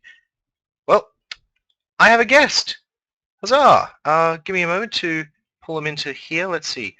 Can I hear you at all? Let's see. Testing. Can you hear us? I can now. Let me just see if the audience can hear. Funny how I had to yell. Well, that's because I had you on mute. I'm sorry. I told you to hold on. I didn't. Smart aleck comments and no one heard us. Fuck. That's right. Yeah, absolutely. No one heard you. I didn't hear you. I'm very sorry. So you should be. I think we should leave now, to be honest. I'm done. 'Cause, yeah, No, I'm done. I'm Done. fucking done. I'm done. Luke, come back. I'm done. Come back. No. I'm done. I love you. There's a light in the sand, man. We're drawing it. We're done. Grab me a cider. No. Luke's getting me another cider. No. I'm not getting you shit. I think we've just been muted again. No, you're not muted. It's okay. Oh, okay. We're good. Come to PonyCon AU. Okay. Ladies and gentlemen, Glitchhog is fantastic. Wouldn't you guys agree? No. Why I not? think he's a dickhead. No, you should. Oh. Hate him. Oh, it's a pity because here he is now. Hello. Hello, everyone. I'm going to move the mic over a bit. Why don't you just So put it there? we can... Yeah, well, it's like in the Well, middle. you know what you there. do is... No, it's not a bit... No, yeah, there we no, go. just put it There we there, go. and that way you get like both sort of like things going like that. So you get like one. Oh, line. that line means something, apparently. I don't know what the fuck it means. It apparently means something. Alright. Stuff. I think we're set up now. I think we're set. Okay, good, good. As far as I can tell, I've got you guys on the stream. You can definitely... I'm fairly sure everyone can hear you. Fairly sure. Not actually 100% sure, but fairly sure. Yeah, Yeah? I can hear you. Yes, definitely can hear. Most... I can't hear us. We muted the stream. Oh, that's great. Lovely. Well, the thing is, because, like, this dickhead, his ad blocker isn't working.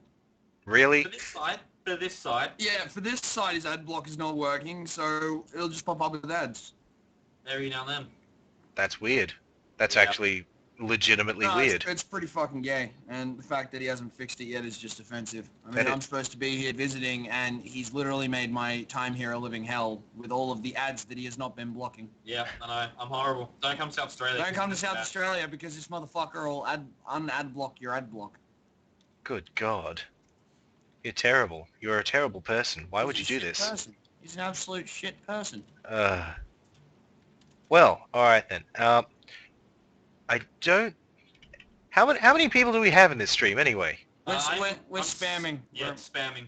Excellent. So you can see it maybe jump up half a viewer. Hooray, half a viewer. I like this. Hooray! Alright, Everywhere. Everywhere. Even the That's- not safe for work page Yes, that's definitely going in there. needs to go there. Let's advertise it on the page that we already Like, how many have. people it's going to be fucked off that we're just advertising this every Let's advertise on like, Reddit again. every single day? Let's go to Reddit again. Reddit. Reddit like us. Like, oh, these guys are doing it again. They're playing games. Oh, no, Oh, they're not. No, they're not. No, but... Yeah, how'd you like our game streams? How bad did we do? Fairly terribly, I must admit. Fairly Yeah. terribly. This dickhead had the fucking controller mapped incorrectly for the first half of it. Really? Fucking punch you. Well, you're the one who's like, hey, let's put the fucking C buttons on your fucking same one. And as you were yours." the one who was like, Oh! hey, let's just fucking... Look. Yours is different than mine. No, look, I got the fucking C buttons where you got your C buttons. We don't need to worry about that. We're not going to play a game that needs the C buttons. And then we And did. it's fucking Pokemon Stadium, the only game that uses them. Yeah, well, there was other games that we could have done. Like what? Fucked if I know, but we could have done one. I don't know. Super Sonic Gear Solid. I don't fucking know. Super bad then. There's no 64 game. Superman 64. There's no Super time. bad. There's No 64 time to work. game thing, but... Welcome to FanFic Fridays. I was about to say exactly that. So what have you read so far? So far I've read My Little Avenger and Octavia Takes the Bus. Oh, Yeah. Very Yeah. Temptage. very tits. I can give you a quick little roundup of what happened thus far. Yes. Round me up. Very well then. Let's see. In My Little Avenger, a new Avenger has been found. Guess who? It's Blue Blood. Yeah, Prince Blue Blood, new Avenger. Can you believe that? How does that even work? Why Oh, would they- believe. Oh, it works. Trust me, it works. You'll have to look at the YouTube later. Ha ha. I'll look at it because I'm in it. About 5. It's Girls New One. Ha. But do we even? Okay, I'll run with that. I'll run with that. Yeah, Blue Blood is now an Avenger. Oh yeah. Let's see. Last week, if you haven't heard that one, Spitfire is an Avenger. Oh yeah, I heard last week. Spitfire of the Wonderbolts, Avenger. Hell yeah. Okay, let's see. Did you hear last week's Octavia in that case? Yes, I did. Did you cry buckets? I pissed. You pissed buckets. I pissed a bucket. I literally pissed out a bucket. And it had tears in it, did it not? No, it had last night's dinner. Oh jeez. It It kind had of... that weird combination curry rice minced beef thing that we made. Wow. When I read emotional stories, I pee meat buckets. Wow. Come to PonyCon AU. I will piss a meat bucket right in front of you. No, it was good though. It was good. It was good. Yeah, wasn't quite expecting that from Rainbow Dash, were you? With the amount of shit I've seen nowadays, I've just learnt to never expect anything anymore. Well, let's see. This week in Octavia has taken a small break, went to a seaside village, found out most of her childhood has been sold off somewhere, and she met Fluttershy. Yay. Shipping? Shipping. Is there literal shipping? Very close. Blushing between the two. Fuck yes. You know, apparently, we should have done a few tests before our gaming stream. No, but dude, Fluttershy Octavia ship. Fuck games. This is where it's at. I don't fucking play games for fun. I read fucking Octavia takes a bus for shipping porn. but there You is... fucking done? I'm fucking... Are you fucking done? I'm not even fucking done yet. Yes, I'm afraid there is a slight problem with the glorious shipping, as Brilliant just so wonderfully pointed out. There is a problem. My actual newsfeed are like listening to this going, what the fuck's shipping? Like, man, what is that? What the Like, fuck is this I ship? will, What is this ship? I'll explain to you when you're a little less biased. Excuse me, but what is a ship? Is it something where you put two horses on it and it goes on Excuse the... me, darling. No, What's a ship? I don't think that works. Excuse me. I need a bath. And look, 666 tweets. Fucking station's evil. Oh god. Seriously, that's what it says. Oh, I thought, okay, this calls for the sound app. This counts for the... We brought a sound app with us. Yeah, I just need to actually open it because it's never actually opened for some The reason. infamous sound app. Should be open, but I'm going to play sound now. It's the one that we start every Which one? single show with. Okay, what one is Which it? is this one, as far as I know. Wow. Oh no, or this one. Where's the fart? Where's the fart? We also have Come to PonyCon AU. yeah, you get a lot of this. Okay, so what's the scoop? What's the scoop? Yes, with the wonderful shipping there is a slight catch. Fluttershy is out there with Sweetie Belle. That is disgusting. No, I mean she's taken Sweetie Belle out for the day. Right, she's just outside. So wait, she could work as a tripod. Okay, I'm okay with this. That, What? Okay, that worked. brilliant. That worked very well. Singer number one. Zing. Zing slam. Zing indeed. Oh boy, okay, let's see. Do you have anything shit for us to read? Not What? not at the moment, Find unfortunately. something shit to read. Since we already got through Half-Life, Full-Life Consequences, we need something new. We need drunk. I've had like I'm starting now. 2 ciders. You'll need more ciders. We need plenty more ciders. I'm still sober. We have 10 viewers now. We've literally gone up like 6. Don't thank us all at once. Thanks. I said don't thank me all at once, No, dickhead. I wasn't thanking you, I was thanking Glitchhog here. Oh, good. Yeah. You thanked him, no one like... So you just lost 3 because you thanked him. Oh god damn it. He doesn't like you. Ah, People don't come to Australia to listen to you. Fucking... Nobody should thank me because We come to Australia to listen to Christoph. Where's Christoph? Oh, hey, Christoph. brilliant here, sir. Exactly my thoughts. Now, Brilliant. Fucking Christ. Brilliant in the comments. I bet Oh, that 3 was just like people from a like actual non-pony friends on Facebook. And I just clicked it because I have some morbid fascination with whoever Koroshi is. that is a possibility. I'm sure none of them know who you are. I don't think anyone would want to know. I think anyone really... Oh, shut the oh god. Oh, guys, in the comments section, Peter Bear says, Luke, swallow your tampon. I already did. Ah. I already did. Tastes like shit. Also, Brilliant says that this was linked in the I news did. in the not safe for work group. This better have porn / grimdark. Right place. I did put it in the right place. Ah. Oh. No, it's no. Wait. Keep the sound up open because we're gonna go somewhere with this. We're gonna go somewhere with this. Disappeared. Yeah, did I put it in the right place? No, I stuck it in the wrong door.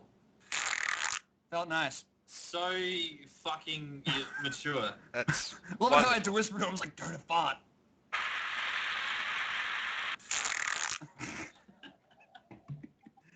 Okay. wow. Alright, we're done. We're terrible. We're Find us fucking done. some shit. Find us some shit. Indeed. Every Hate fart humor. Why am I going along with this? I don't fucking know.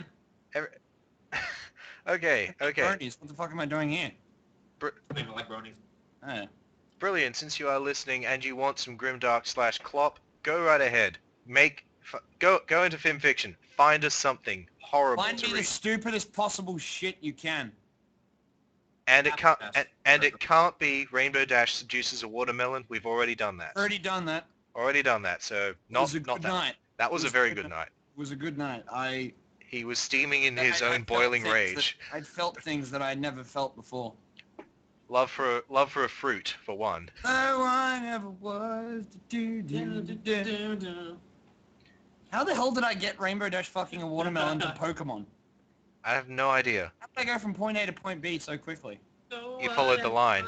Dun-dun-dun-dun. Catch them is my real test. To train to miss my cars. Watermelon. Oh shit! Watermelon. Brilliant has just got one. Oh, good. Link it over. I'm going to try and find it. Oh shit. Oh shit! It's Oh, no! shit. Oh shit. I know what he's talking about now. What is Yeah, this? that is my shit microphone. Shit You microphone. just knocked Pinkie Pie over, you bitch. I'll do it again. Better I knocked her over than knocked her up. Hang on. Why didn't you play it then? Hang on, because the screen turned. Okay, wait, let me say it again. I'd Okay, rather yeah, have knocked, alright. I'd rather have knocked her over than knocked her up. Is that the one you want? No, that's terrible. It works. Is that what's gonna come out? I thought you were gonna go with I thought you were gonna go with that. Now it's just awkward. Now I've got to pay alimony for 2 babies. Oh, that deserves this.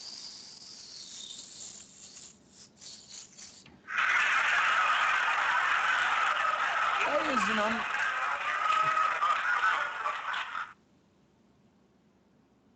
It seems that Jeff has posted.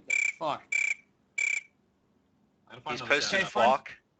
Find us a link and we'll start reading whatever the butt fuck. No, it's probably a good idea to open this, to be honest. Probably is a good idea. No, he hasn't sent us shit yet. Yeah, well, he'll post. He'll post. I'll Look at that. go. The last thing I looked at in the App Store was this sound effects thing. How much does it cost? Nothing.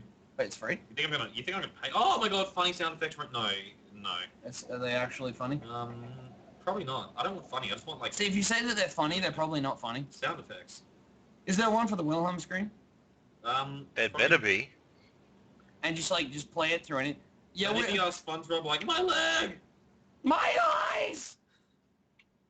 You just I sit there. downloaded You just gotta watch Breaking Dawn Part 2, and it just gets to one of those quiet scenes. My eyes. My legs. You know what I'd like to see you do? Because you seem to be able to grow like an entire bush beard, Ned Kelly style, in like a day. Yeah. You know on the SpongeBob movie how like Dennis comes up to him and he goes, "You think those are mustaches? Oh yeah, the one where This is a mustache." He's like, just just grows It's it. like rage. I pops want on to the see you fucking- do that at some point. I did that this morning. Exactly. So you did shave. I You did. did I like actually that. shaved last night before I went to sleep, Well. and I just popped back up. Clearly, It's irritating. It's fucking irritating. No, this means that shows what the battery's on. I thought you just said it takes like 5 days to waste the battery. No, that's this. Oh. You didn't shave with my tablet, did you? I shaved with your tablet. There was a You shaving. There was a razor wrap. Fucking prick. There was a razor I wrap. told you. There was a Yeah. razor wrap on it. Is that what that is? I thought it was just there to, hurt you when you And a little razor wrap pops up. It's like a little razor pops out of it, and you shave your face with it. It's a rocket ship that gives you bananas. I'm struggling to believe that they made a rocket ship that gives bananas. There's a dispenser there. It did not happen. That is absolute bullshit. You just press the red button, and out comes a banana. Then you press the green button, and And they both do the same thing. out comes a banana. We are very sorry if we have ruined the mood. Oh, shit. We feel terrible. We're literally just waiting for you to send something over. Oh, it's like... I got sounds here. I think we've seriously pissed him off. Oh, shit. Look. Wait. Oh, hey, wait. What the fuck is that? I'm just sitting back and letting you guys train wreck this It's thing. one of those. I It's one of those preset I ones. think like you press it. What's a cougar? Oh. Yeah, we got a That sub. one's even better. Yeah, every time I get a subscriber on YouTube or SoundCloud, I will play the cougar sound. Even They- when no one's around, you'll They still also, play. what the fuck sound does a camel make? That's, Yep. Is anyone else not sleeping tonight? I'm not sleeping, am I? No. That is definitely a camel. Bless you. No, we just like. Have they sent you one yet? Apparently, No, there was one in the comments. There was one in the comments. yeah, it doesn't lead to anything. Strings. Well, if you hyperlink it right. Hang on. No, don't I'm click. just going to copy it myself. No, I'll Look copy at it. that shit. No, I don't want your help. Why would you even... Okay, now unspace it. Unspace it. How in hell's name did I make it to the Clopfix section? How did I do that? Are we in, I think? We found it. The one that you said wouldn't link. We linked to it. Alright, good. But it didn't link for me. All right, you guys read it. It's like fucking 4,000 words. That's a pretty Wow. Okay, why don't you link it to me so I can have a look-see at this thing?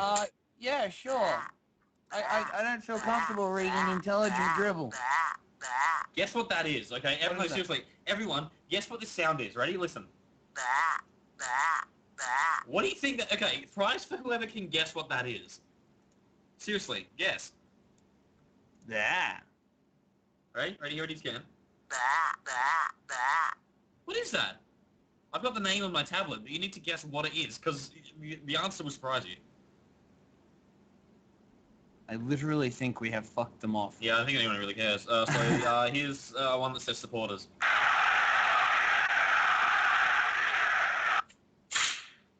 Yeah, that's supporters, all right, and a whip. Yep. Okay, what did Brill say? He said Milky, man, but there's no fucking link. It is on my SoundCloud. It's in my favorites on SoundCloud. What is Milkman? Milky Man, they are writing for it. It's in my favorites. Rick, why? I found it funny. Don't judge me. Don't fucking judge me. Fucking judge me. Holy shit, there are so many categories. Oh my god! I thought that was all I had. I got animals, What's and then I got like, disgusting? fucking explosives and shit. What's disgusting? All those, like, various bodily functions. Press it. Holy shit. Oh, I thought it said nose bleeding. I'm like, Press it. Okay, yeah. I am horny. It's something else. Okay, go to SoundCloud. Go to SoundCloud. Okay, I'll just go to mine then. I'm not logging into yours. I'm just gonna go to my favorites. Okay. Hey, do you have speed on an Opera? What? The speed setting? Just fucking leave it. Don't press off. I'm not asking. Do what you think it does. What does it do? Just leave it. What does it do? It, like, makes it slower.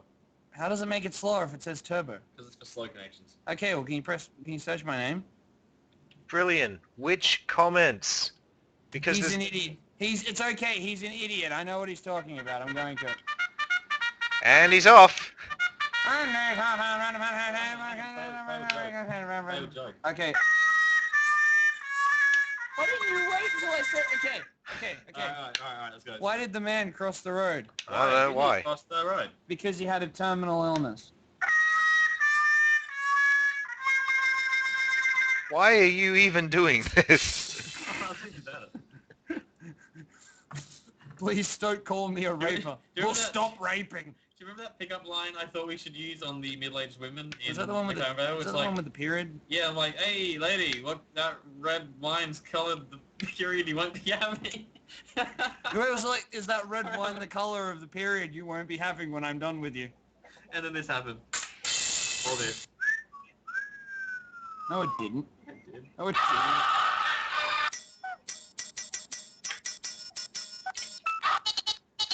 You should be shot. Why? What is going on?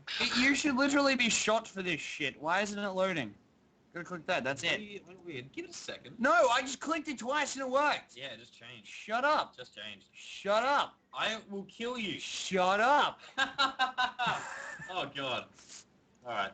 Apparently, according to Robert Wong, Kieran Lee, why don't you let them run the show? No, he said why you let them run the show. In other words, he's unhappy with it. I'm reading this and I'm just sitting back watching this train wreck unfold. You guys are Sorry. Good thing. you guys are insane. No, Why am I? that's Why? not writing. I click that. Click That's that. got writing. What, what, Barely read. I can read that if it like unblurs. I'm only letting them do it because they're bouncing off each other so well. Okay, It's that crazy. doesn't actually work at all. Okay, can you just get someone else to give us something quick? I Oh, don't think good that would lord. work. Shut up. That's why. Why don't we just read this? That's a really No, sick because that takes difference. too long. Because it takes like 1,000 words. I don't have that attention It's span. called Team Gore. Gore That is really shit. works if it's not I want a screen Clop movie. Fix. The sequel is 33 words. That's the good one. It's entitled Fluttershy shipping Octavia. Once upon a time, Fluttershy said, "Hey baby, how's about tuning my cello?" And then they got jiggy with it. It's entitled Fluttershy Fingers in Minor. Whoa, dude, I was just kidding around. You just have to take it Yeah, once. I know. Dude, there's a line. There are certain times There is a you just line. don't have to play those kinds of There's chords. I a see what you mean. line. There's a line, and you just crossed it, and now like, fucking, Kieran is just in his room crying. So Kaizo's fucking out of here. Yep. Kaizo's sick of your shit.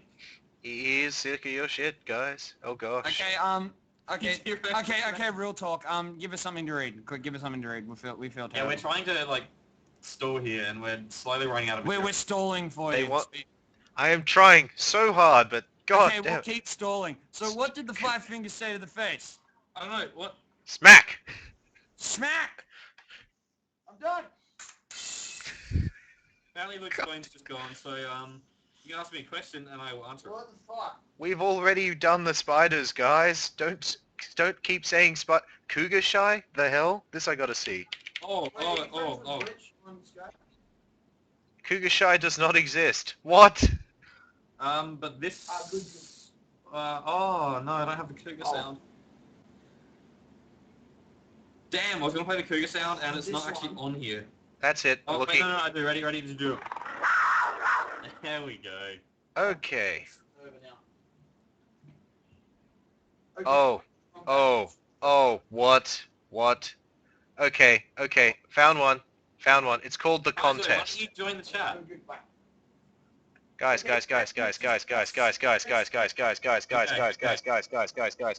Yes. Yes! This. Alright, It's called the contest. It is a clopfic. You're gonna love it. Okay, before we start reading there we go. this, Brandon has also sent us something, so would you like us to read Brandon's after this so we can do two? Okay. Hold on a second while I get all this ready for... Okay. Holy crap, Rainbow Dutch looks like a dork. Okay, here we go. That's him. Holy shit, really? He looks like a fucking Oh nerd. my god, I just want to He's a broga. fucking slap him. Is that him? He's a broga.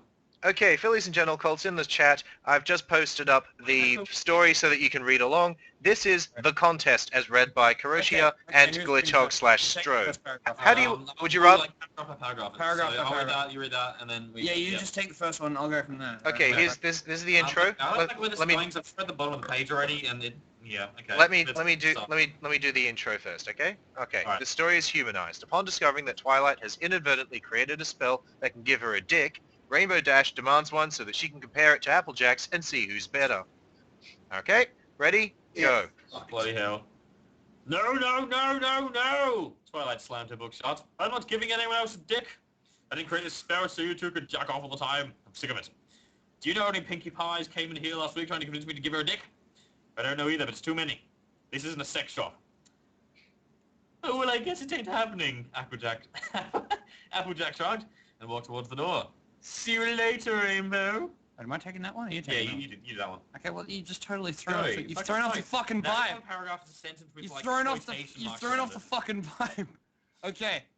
Get back here! Rainbow Dash grabbed Applejack's arm. What's wrong with you? Last week you were all about whose dick was better.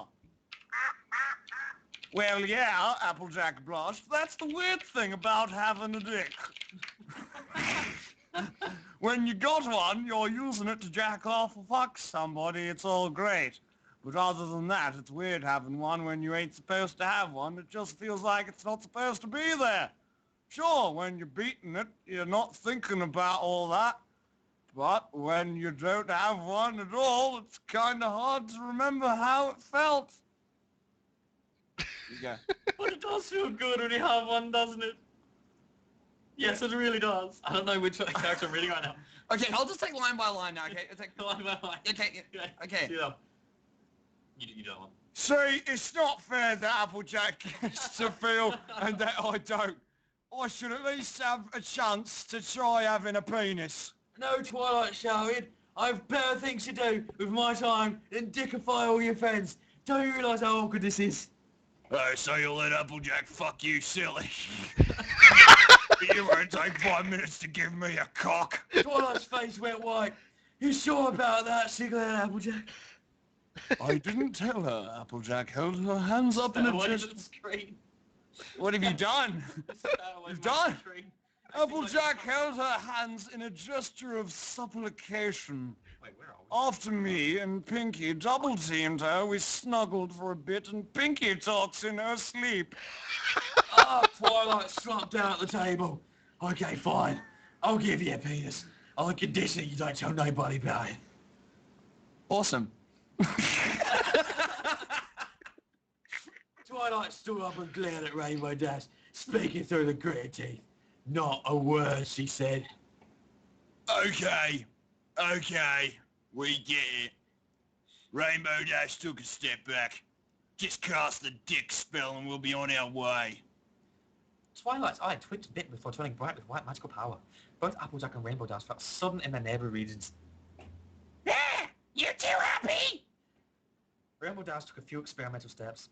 Damn, that's unfortunate. That's uncomfortable. I'm British. I can get away with that. Applejack shook her head. I told you to wear baggy pants. She looked at Rainbow Dash's crotch.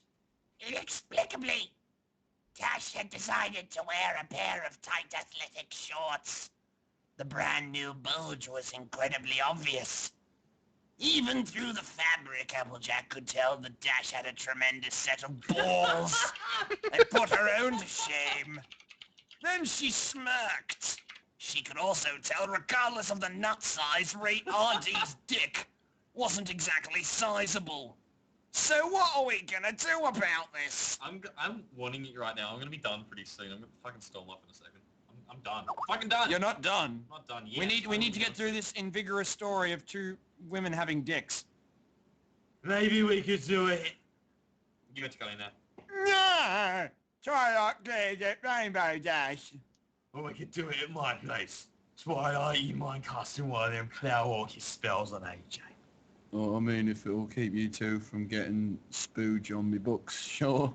That there was a flashlight. Awesome, let's get to it. Rainbow Dash grabbed Applejack's, launched upwards, blasted through a window towards her house. Damn it, Rainbow. You gotta warn me before you just drag me into the air like that. We should do this whole thing as Dylan Moran. No, I get to be Carl Pilkington. Fuck you. Just so That you, was Dylan Moran's then. just so you two know, we've got Milky Mare now. Oh, Oh, fuck, yes. Christ. Okay, go. Okay. For the kids. Sorry, Rainbow Dash lowered AJ down to the floor, making sure she didn't fall right through. Looks like real good. Well then, Applejack took a seat on Rainbow Dash's overly puffy couch. Let's see it. Hell yeah! Rainbow Dash dropped her shorts. What the fuck? She stared. Her balls were every bit as massive as they had appeared Why do under you her make bitch shorts. with the big balls? Balls! So big that she had to stand slightly bow-legged, allow them to dangle. They looked pleasantly squishy without sagging I it. just read ahead. With it. The dick, on the other hand, was nothing other than tiny, so small that it didn't really even get to dangle.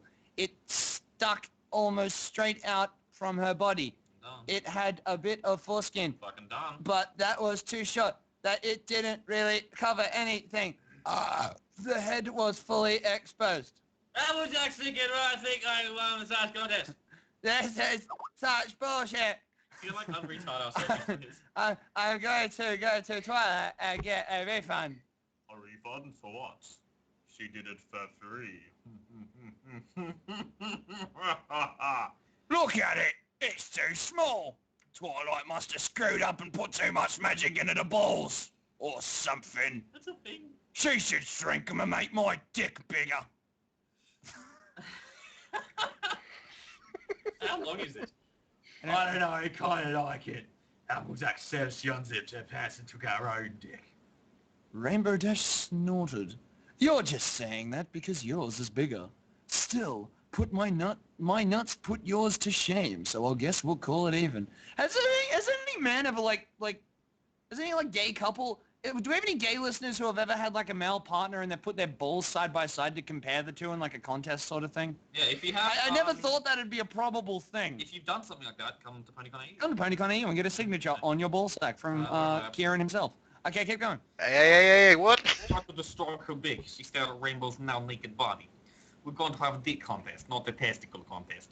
Y'all can't go changing the rules like that. That doesn't work with the Russian accent, because y'all's not even... Oh, come on, AJ. If you're the one Nature from GTA 4. if you're the one struck with my tiny cock and the big balls, Come bowling. you'd be saying the same thing, she groaned after she went bowling.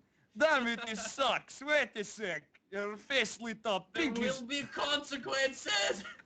Pinkie's dick was real tiny, but when she got boner, it got bigger than yours. You're missing that I H know. in that whole sentence. Maybe if can't get a hard on, it'll get bigger. Come bowling. I wouldn't count on it, cousin, Nico said, rolling her eyes. My cock doesn't get that much bigger. She nodded. and her penis, which was now half up, about the same size as been before she started stroking it. Hey man, would it kill you to be optimistic, man? You think Jacob now? Rainbow Dash glare daggers at Applejack, man. Now what do I have to do to get it up, man? You give me the drip of mead more. Okay, man. Just do what you normally do to get yourself hot and bothered, Jurgen. You know, stick a finger up your butt or whatever. What? What? Everything about that works. That is not what you... Oh, you know. You read the rest of that? Just saying, you seem to enjoy it when I stuck it in your back door, Applejack shrugged. It's not like I ever made a habit of that. I never put anything up there. I guess that's why it was so tight.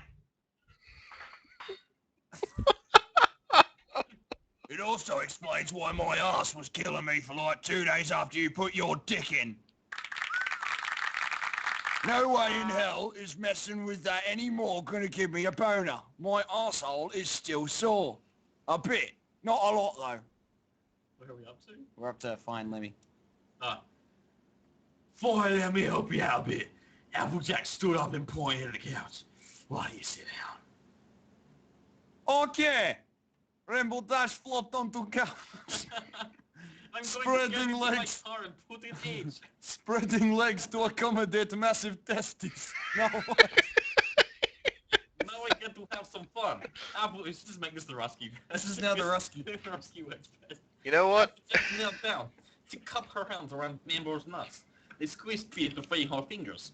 They were so soft, I don't know, and my accent's going away, sorry. The skin was unbelievably smooth, and inexplicably smelled a lot nicer than she's expected the cuts to smell. I'll let you deal with the dick yourself, she said. The balls are mine now. She lifted the nutsack, revealing that but slightly the pussy underneath. Because apparently that's just, they have both now, apparently. Okay. Adorable. She took her tongue out and planted it just above Rainbow Dash's vagina and dragged it all up her balls, licking all the way up to the penis.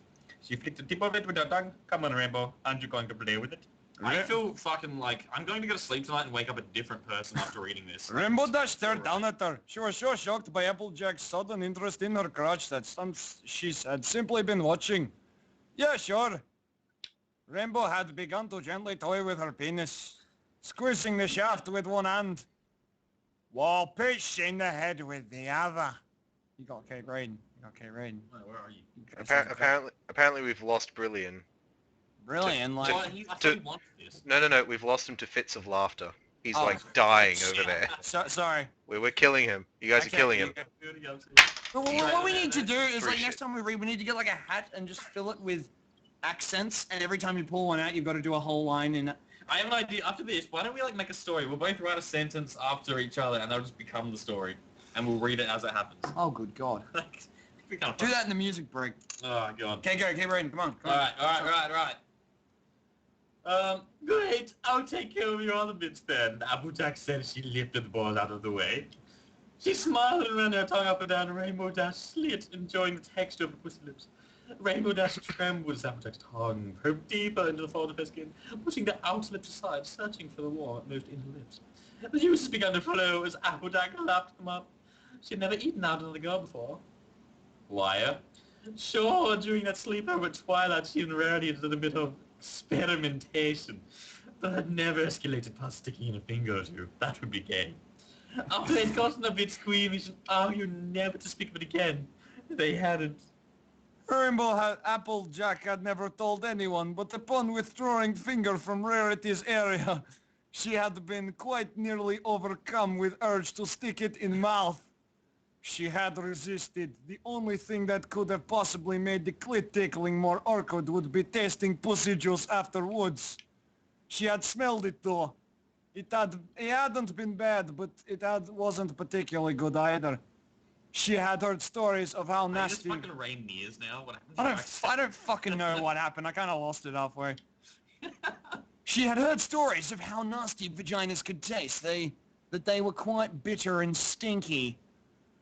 Either those stories were wrong, or Rainbow Dash was an exception. Oh, isn't it sweet? It certainly wasn't unpleasant.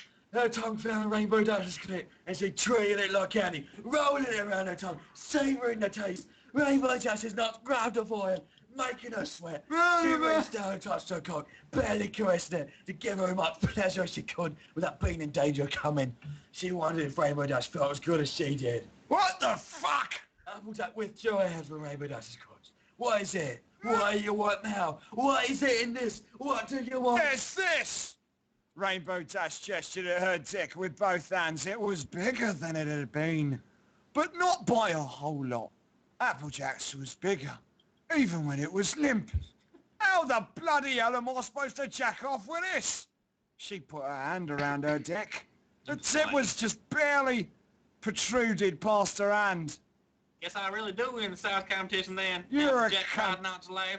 It's still kind of cute though. Do you still want me to go ahead with the contest? Let's see who can last longer. Not yet! What do you mean not yet, Applejack say? You've been pestering me about this all day. Don't tell me you're going to have to back out now because your dog has bit the small side and just changed my accent mid-sentence. It's not that. Rainbow Dash grinned. You want it to be a fair competition, right? Read the next few. Sure, if we're gonna have a cock-off, might as well make it even. Well, I was just thinking that you got unfair disadvantage. It ain't my fault my dick is a bit bigger than yours. There you go. Oh, that's where I am. Yeah. Small dicks are funny. Go. Not that. Well, not just that, she grinned. Snap! This is like the third or fourth time you got a dick from Twilight. You have experience with it. I mean, you even fucked me with it. And I got a chance to do that. Cause this is not my first dick. So if we want the contest to be fair. You want me to put it in, you want to put it in me, don't you? Rainbow Dash nodded her head like a bobblehead. Up and down, up and down, Up and down. fucking bump of Main South Road. The bump of disappointment. In the headlights of my justice. What the fuck? Trying to make it sound Where did it go? We're there now. Damn it, if I'd have known you'd want to do that before we compare, I would have dragged Pinkie up here. I'm sure she'd be all about the fucking. Well, Pinkie's not here, is she? Rainbow Dash raised an eyebrow. Come on, do you have something against being the one at the bottom once in a while? You want a fair competition, right? I should get used to my dick for something before I put it on the line. I just want a little Fractus. I was gonna write fractal fuck. Fractus puck. That's not what it says. Fractus puck. Practice. Practice fuck. That's what I meant. Practice fuck. Read the next one. Applejack sighed. Rose to the end. As much as she hated it, admitted it shit grammar. Rainbow Dash had point. If she didn't give in to demands, any victory in cock-off would be invalidated by discrepancy in experience. Besides, she hadn't even taken girl's dick up pussy. Maybe she'd like it. A real dick had to be better than dildo, after all. Hey, I said it in a different language. Sorry. Awesome! Rainbow Dash grinned a lusty, lavicious, baldy, raunchy, protrusion.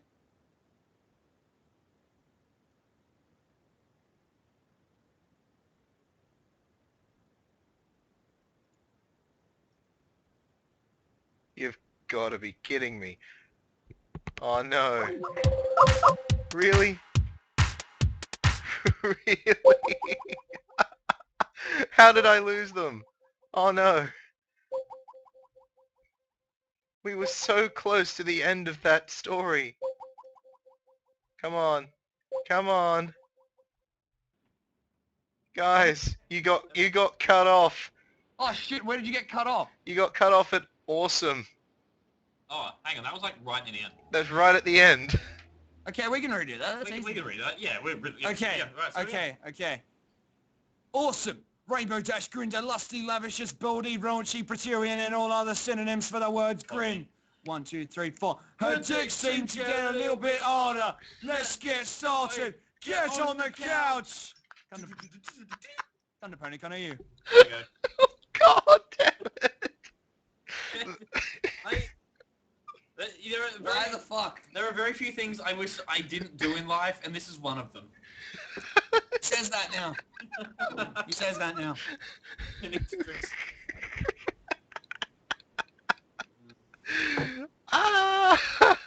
We fucking killed him. I hate everyone. I really hate everyone. I'm gonna try and recover with a little bit of a song. Pinkie's Party Adventure for the NES. Do you guys know that's a chiptune song? Watching this that now on the stream, so I'm gonna mute the mic so I can hear it.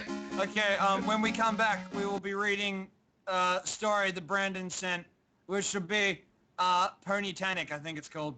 Mm-hmm. Is it Ponytanic? Oh lord. Link it to him. Link it to Karen in chat. It involves a tickle belt and Luna apparently being as sexually subtle as a cinder block. Great. Get hype. Get hype. Oh, before we go to mute, let me tell you about us. Here we go.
And we are back. That was Pinkie's Party Adventure for the NES, and we have our special guest Koroshi-Ya and Glitchhog / Strobe himself.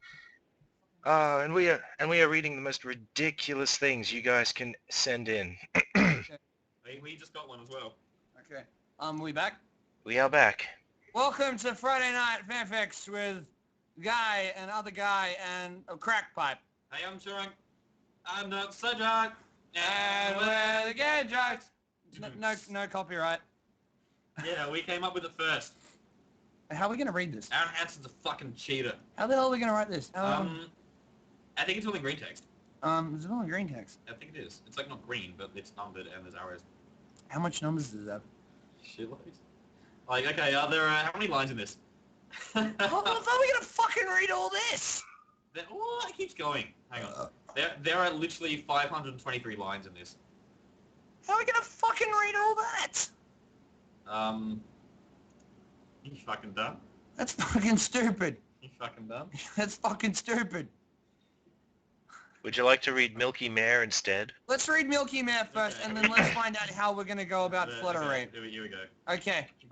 We'll read paragraph. Paragraph by paragraph. I go Okay, first. you go I first. can be fucked. No, you go first. So we're doing Milky Mare first? Doing Milky Mare and the Adventures of the Lost Ark. Okay, I'll just post this up into the chat, and it'll also go into the YouTube comment section below, I'm sure. I'm not even sure how the hell this is going to get on YouTube with all of the questionable content. I've seen much worse. You're talking to a guy who literally scoped out pregnancy videos for a laugh. I can assure you, if there's videos of babies popping out of cooches, I think the fuck bomb will be fine. The fuck bomb. I saw Two Girls, One Cup on YouTube. The fuck bomb. Okay. Two Girls, One Cup, YouTube, it's on there. Wait, really? Yeah. The whole thing, or just the... Yeah, the whole thing. No, because that... It was 4 years ago, but it... No, because Two Girls, One Cup is just a trailer. Then the whole trailer. Because the trailer, it's to a full movie called Hungry Bitches. Well, I didn't watch Hungry Bitches. I haven't seen... I have friends who have seen it, and I question my sanity. I saw the trailer, the full trailer. How did it make you feel? Well, I went, this is it? Is this the real life? Is this just fantasy? Girl sitting in a cup on the internet reality. Literally. Everyone. Shut up. Fuck you, man. You're reading the first paragraph. No, you're reading it. We already said I am this. offended. And you know what's happening because of this? You know what's happening because of this?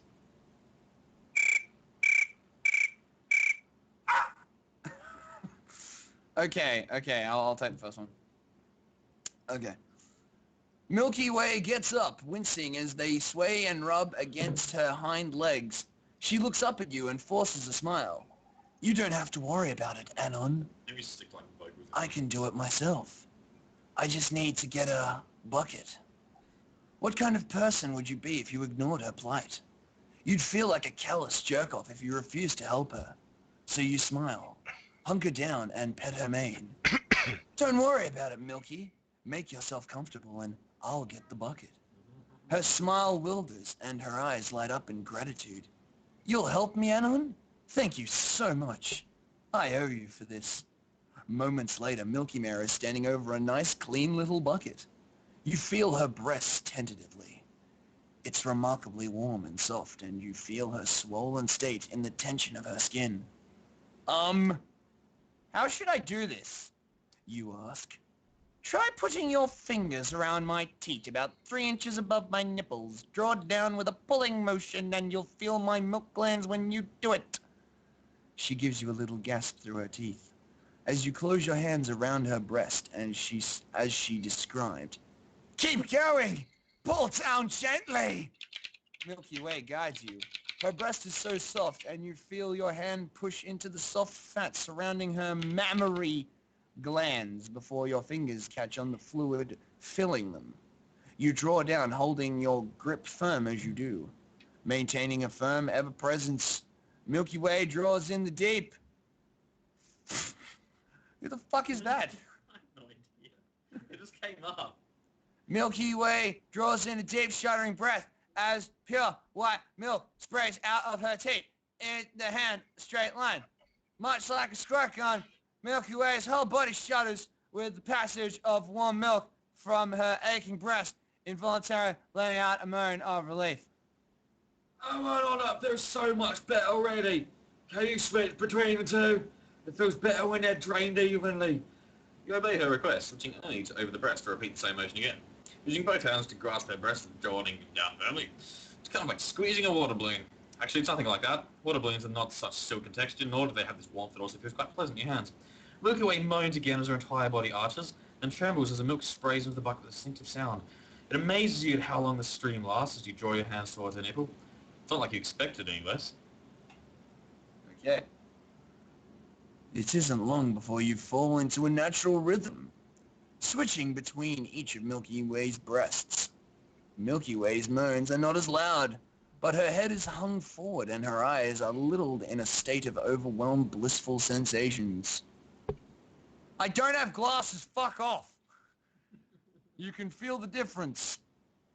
The shape of her breasts do not change, but the feeling of tension does. Her breasts slacken ever so slightly, relaxing just as a Milky Way is, or seem to be, until she tenses up as you position your hands for another stroke. Oh. Then she... What the fuck are you doing? Just waiting for you to catch on. Like, wait, he's gonna notice any second now. Fuck, I totally lost where I was. Fuck, where was I? I was licking my bottle of cider, waiting for him to sort of... All seemed to be until she tenses up as you position your hands for another stroke, then shudders wildly and wobbles on her legs, letting out little gasps as she does. A little fluid that matches the color of her coat dribbles down her hind leg, and a few drops also patter onto the floor, falling directly into her plot. I mean, from her plot. I am sorry. You blush and say nothing, but she knows you noticed. She tenses up and looks back at you wide-eyed. I'm so sorry, Anon. I was trying to hold it back, but I could not help it. I'm sorry. It just felt so good. I've never felt anything like your hands before. She looks like she might start to cry again. That's not good. You choose your words carefully. Milky Way, honey. There are things I've seen that horrify me and turn my stomach. But when I see something that's genuinely horrible, it teaches you the difference between what is repulsive and what isn't. Helping a friend isn't one of those things. In fact, it's the opposite. I'm glad I can help you feel better. Oh, hang on. She says softly, brushing deeply as she smiles softly and focuses on the floor. Do you want to keep going? It feels like we're almost finished. Sure, just a couple more pulls and I'll be good. At this point, you've got 2 buckets and no milk's third almost full. You start again and manage to get out 4 more streams of milk before you can tell that she is already really about drained. 1 more. As you grasp and draw on the Milky Way's breast, she begins to draw on shuddering breaths. Oh, hold on. It's okay, Milky Way. Doesn't bother me. You say gently. Oh, God. I'm trying to give a realistic representation.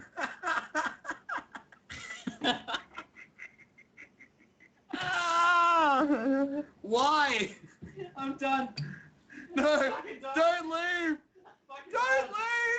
No, I'm done. Don't leave. I don't know where we are. I'm not looking. Okay. I don't know where we are. Ah, I can't do I this. just destroyed my toe on the side of Luke's chair. That's what you get. Oh. Enjoy it. Alright, where the fuck were we? I'm not doing it again. Milky lets herself go. This time, more nectar falls from her plot than is drawn from her breast. This time, however, a large amount of it manages to fall into your 3rd bucket. Oh no, I ruined it. Milky exclaims. Ruined, you say? You raise an eyebrow. Ow! Which one are we at? Fuck. We are at the bottom. Okay. Okay. Milky Way's eyes widen before she smiles at you and gives you bedroom eyes. She carefully steps away from the pail, breasts swaying ever so slightly with her distinctive gait. She lays down with a contented little grunt, still smiling eagerly at you. You pick up the buckets, bring them to the kitchen, and while she waits, while she watches you with a contented grin, you take a glass and dip it in the 3rd bucket before returning to sit down next to her. She rolls on her back. So you're going to try my milk, Anon? You close your eyes and inhale from the glass. It's a nice scent, mixed perfectly with the sharpness of her other secretions.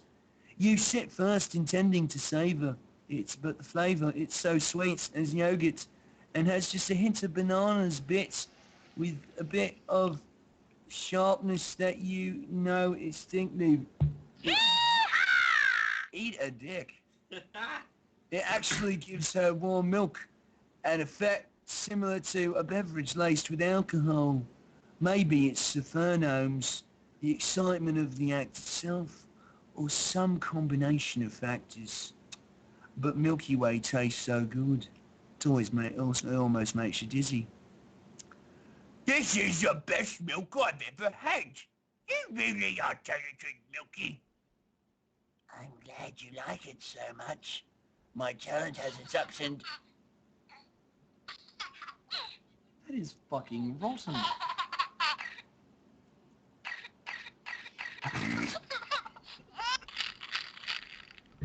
That last one was crushing a baby under your car. I'm glad you like it so much. My talent has its ups and downs, but moments like this, for the discomfort it can bring me, I'll get to provide phrases to make the burden a bit lighter. Thank you so much for sharing that with me, Anon. She gets a mischievous grin on her face. What?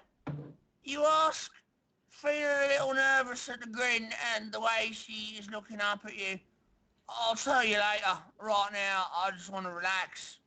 And with that, Milky Way falls asleep in your lap. Come to PonyCon AU. I'd just like to thank everyone for staying there with us while we read that. Come to PonyCon AU. Come to PonyCon AU. Indeed.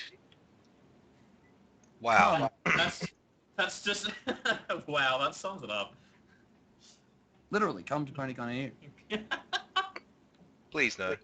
Yeah, do you have any, like, PonyCon AU Rule 34? Because technically... Basically what we're going to do, come to PonyCon AU at the top floor in one of the side bars. You can walk in and get some porn. This one is 250 instead of... Oh, yeah, there we go.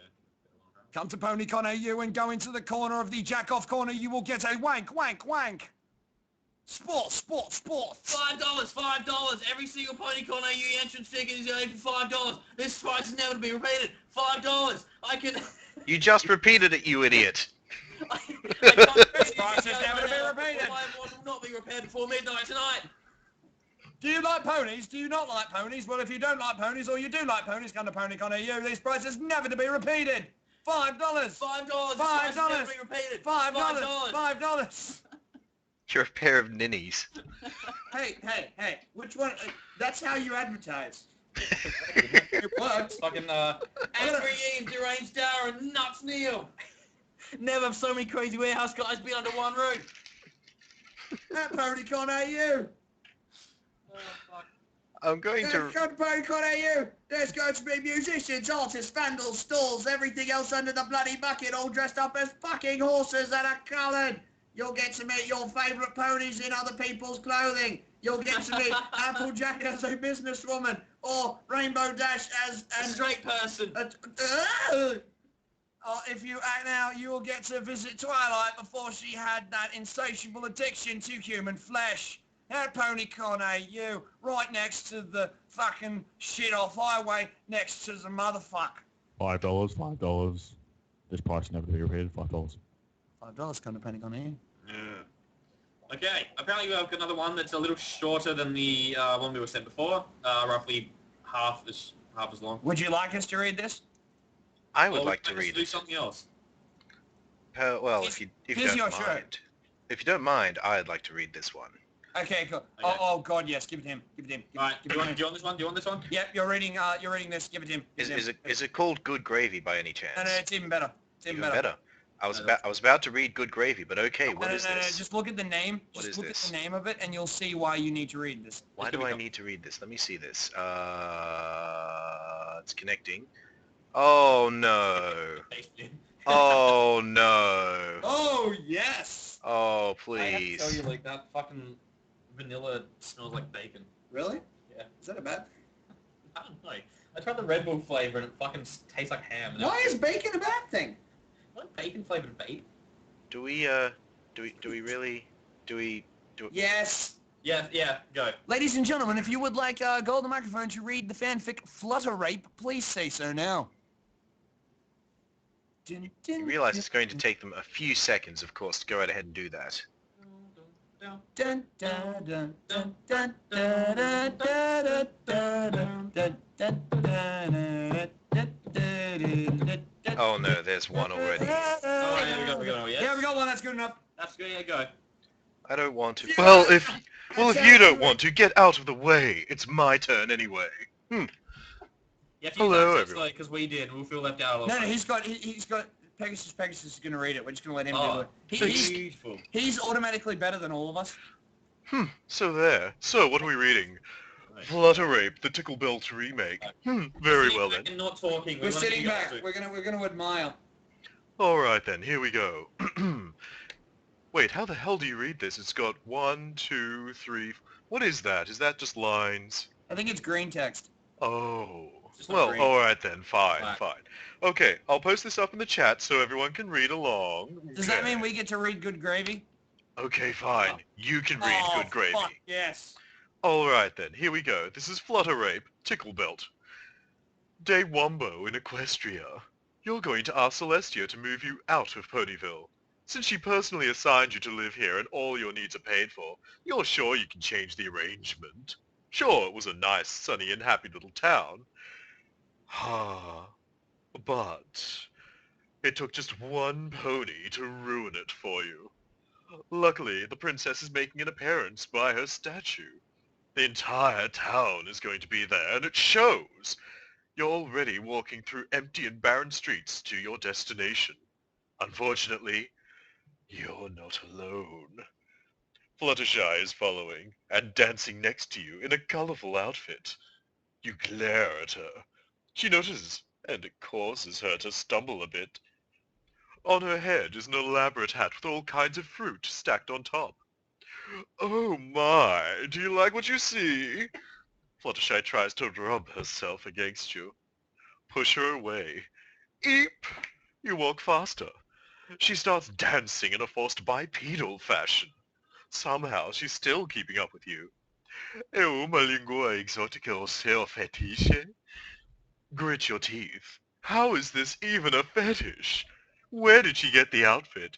When did she learn another language? Look around rapidly. And where the fuck is that samba music coming from? Ba-da-da-da-da-da-da. Fluttershy pokes your shoulder in concern. Anon, are you possibly not feeling well? You grab a fruity hat, throw it on the ground, stomp on all the fruits. The banana flies out of its skin at a rapid pace. It flies at the speed of Kenyans and penetrates Princess Celestia. There's a loud, collective gasp. Uh-oh. You look around. Seems like you snapped at the wrong time. Celestia lets out a deep moan. She must really like bananas. The entire town just witnessed this. Everyone's mouths are agape. Clear your throat. Oops. The entire town is in an uproar within moments. You look to Fluttershy, who keeps giving you inquiring glances. No, you hiss. This bullshit is not my fetish. She whimpers and throws off the outfit. The crowd throws a few things at you, which you dodge. Celestia clears her throat and disposes of the banana. It was no problem at all. The townsfolk did not feel the same way. Neither did the guards. They surround you and drag their hooves around the ground. Meanwhile, the residents of Ponyville began to suggest suitable punishments for you. Make him scrub all the floors of Equestria. You put on a falsetto voice. I say, we let him go. Almost all the ponies respond, no. Chuckle nervously. Stick a bunch of bananas up his ass, one pony calls out. No, that's obviously going to be a monkey's fetish, another pony calls out. Glare at Fluttershy. Just in case that gave her any ideas. The suggested punishments became stranger and stranger. Shouldn't there be a trial? That depends. Do you weigh the same as a duck? Are you made of wood? What? No. They go back to rabbling. Turn him to stone, decorate him, and change him back, and turn him to a stone again. Half of the crowd seems to be seriously contemplating this. One man perks up. How can bananas be included in there? Princess Celestia tries to defuse the situation. Again. I have forgiven him. He needs to be disciplined. Fluttershy flies over the guards and lands next to you. Your Highness, mumble, mumble, mumble, mumble, mumble. Celestia looks curious. She approaches the shy mare and leans in. Anon should be given a tickle belt, so we can teach him to behave. Princess Celestia looked confused. Fluttershy whispers a few more things. Celestia smirks. Probably because of how ridiculous that idea is. You break out into laughter. There's no way they forced an enchanted belt onto you. It tickles you beyond belief every time it is activated by a button. Fluttershy is in control of that button. Bitch. Your sentence is for about a month. It's enough time to take advantage of you. Also, this belt is on a little tight. Basically, this sucks ass. It hadn't been used on you yet. Today is your first day with the Tickle belt. You're an intense tapping on your door. Answer it. It is, of course, the Banana Hush. She's wearing a latex suit. Besides the belt, you're only wearing boxers right now. Her wings attempt to extend, but the latex keeps them in place. You're pounced on. She rubs herself on you. Shove at her. Causes the rubbing to increase. I knew you would like this, Anon. No, this isn't my fetish. Pick her up. She struggles and jumps out of your arms. That's very naughty of you, Anon. Fluttershy takes out the button from hammer space. She pushes it. For some reason there's a YouTube link. I'm not even going into that. An annoying tune comes on. The belt starts vibrating and moving in a strange manner. You collapse and start squirming. Can't help but laugh. Fluttershy has a sweet little smile. Is this your fetish? Ha ha ha ha! No! You bitch! Yes? Fluttershy hides behind her mane. She turns up the tickling. What's your language, mister? I'm getting tired of all these rejections, Anon. Fluttershy purses her lips. I'm trying to make us happy. There's no need to be rude. Yellow Quiet turns off the belt. You're on the floor, panting. Huh. Hold on a second. Apparently, I'm supposed to go to this YouTube link. Well, I'll post it into the chat. Hopefully it's not anything copyright protected. Otherwise, this isn't going up on YouTube at all. Let's have a look. I'm going to put this onto my YouTube and find out. Are you shitting me? Are you... Oh, really? Okay. Hold on while I turn this up. Let's see. Do. Okay.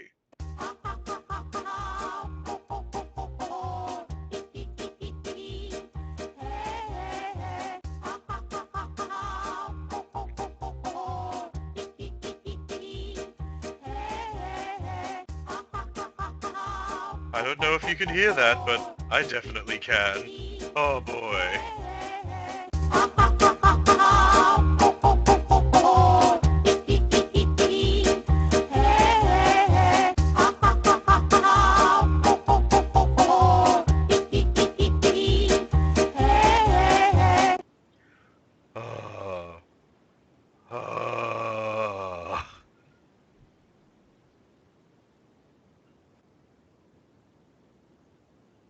Okay. Yellow Quiet turns off the belt. You're on the floor, panting. She approaches you and kisses your cheek. I'll teach you to love me soon enough.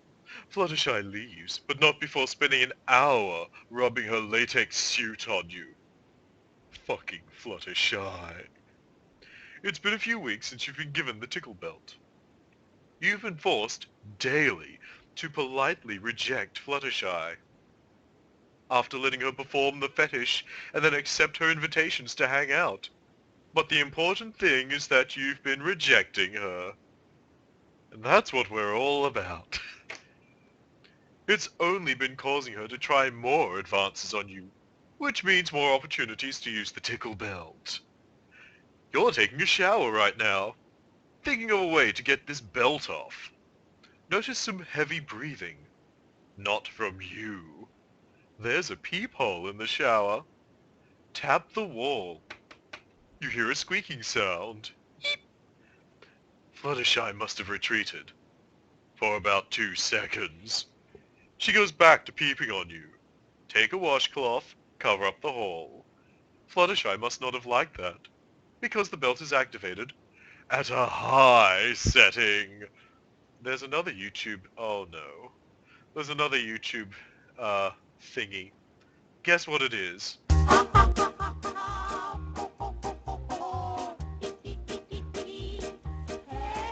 fall to your knees.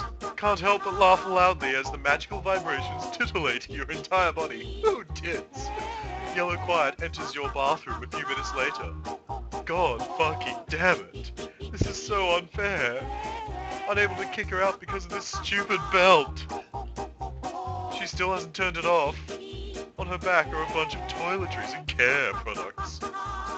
Anon, I'm going to help wash your back, if that's okay with you. You can't object because you're still laughing uncontrollably. She has a back scrubber in her mouth. Fluttershy enters the shower. Not only does she wash your back, she uses all the care products and multiple conditioners on you. You come out of the shower cleaner, smoother, and better smelling than you ever have been in your entire life. It was kind of nice. Also, she felt you up the entire time and gave extra attention to your dick. Fucking Fluttershy. When does this end? Oh, okay. A few days later. Fluttershy is getting more forceful. Sometimes she's just asking for straight up sex. No matter how you reject her, she's going to use the belt as punishment. The belt is all but impossible to take off. Twilight tells you it's enchanted to only open for a certain kind of key. Also being the goody two-shoes that she is, thinks the belt is justified. Today you're hanging out with Rainbow Dash. You're teaching her how to play hacky sack. It's really nice, and is helping you keep your mind off of this sort of thing. Dash bounces the ball along her hoof. She hits it a little too hard. It rolls away. You chase after it, only to fall into a really large hole. Ow! You know this was made by Fluttershy. Actually, you're a bit impressed that she dug a hole this large. Probably took her all day. Dash, bro! I need some help. Smirk. Guess Yellow Quiet didn't think you'd have someone to help. Don't worry, Anon. I'm coming. She lands into the hole. Hop on. You do so. Rainbow Dash takes flight. And there's another YouTube video. I hope this one isn't... Let me see what this is first. Oh, yeah, that's, that one's copyrighted. I can't put that one up. I'm so sorry. Well, not really. But for those of you who are wondering, it's right there in the story, line 214. The two of you are already high into the air. She zooms past a bunch of clouds and scares a few ducks. Hold on! She goes by a lake and nearly nose dives into it, but instead skims the water. The she goes high up above Ponyville. This is amazing! You're not sure how long she can support your weight, but right now you're feeling like a star, and your head's in the sky, until you feel a dreaded and familiar sensation. That fucking music. Uh-oh. You giggle and laugh without any restraint. The shaking and squirming has you fall off Rainbow Dash. A yellow blur zooms by. Fluttershy has caught you. Do I get my reward for saving you, big boy? She purses her lips, expecting a kiss. You're still a squirming and laughing mess. She lands and lays you down on the grass, and turns off the belt. Fluttershy seems to think you're going to kiss her still. You notice the activation button. Quickly, give her a kiss on the cheek. She looks disappointed, but it satisfies her. Rainbow Dash lands and chuckles. Oh, I'm interrupting. Sorry. Wait! Rainbow Dash takes flight. Don't worry, we can hang out tomorrow, Anon. Fluttershy starts nuzzling your neck. But we aren't... Fucking Fluttershy. Another week has passed. Fluttershy has gotten more reckless in her efforts. You may end up losing your pony virginity. As if on cue, Fluttershy bursts through the door with the activation button ready. "Why won't you give in?" she pants. "Love me! Now!" Nope. She growls. Fluttershy stomps a hoof. Then she turns the power to the maximum and slams the button. She slams it so hard, it can't be turned off! Again with that YouTube link. Laugh so hard your sides are practically gone. A warm fluid emits from your crotch. You have pissed yourself. Tell her pee isn't your fetish either. Fluttershy licks her lips. Well, it seems like you won't be able to put up a fight. I hope you're going to enjoy this as much as I do, mister. Fluttershy approaches you with outstretched wings. You're helplessly begging and chuckling on the floor. She bites onto your pants and pulls them off with much effort. The horny bitch doesn't even bother with the boxes. She rips the boxes open to get to her prize. She then starts to grind her marehood on your dick. It's extremely wet and is getting everywhere. Seems like you'll be losing your pony virginity, but you're laughing like it's no big deal. Shit. Suddenly, some royal guards rush into the room. Anonymous, your sentence is over.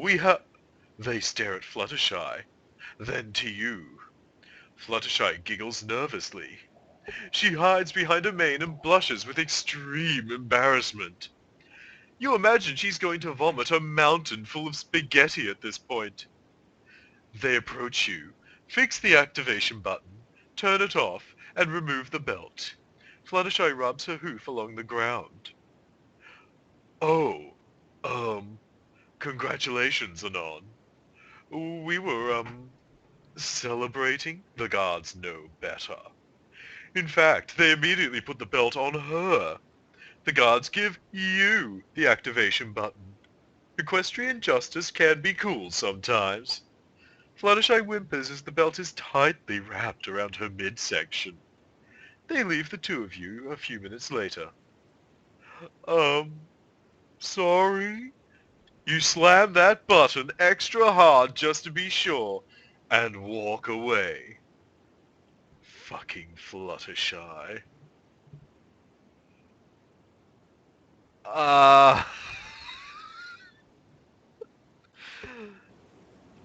Okay.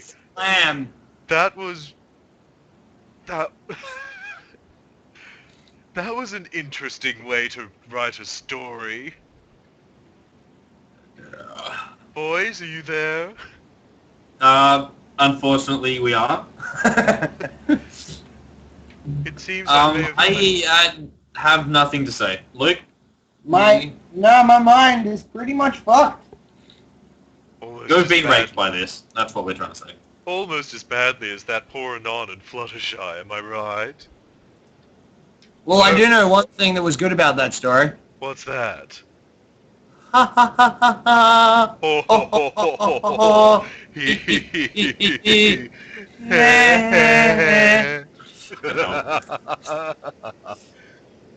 Oh my, oh my. Yeah. Alright then, we have a few minutes left. Guys, I think we need to read it. What do we got?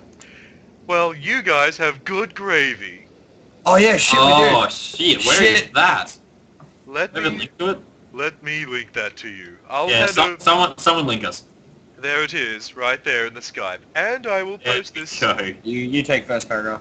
Here we go, then. Christ. There And isn't then- enough alcohol in the world.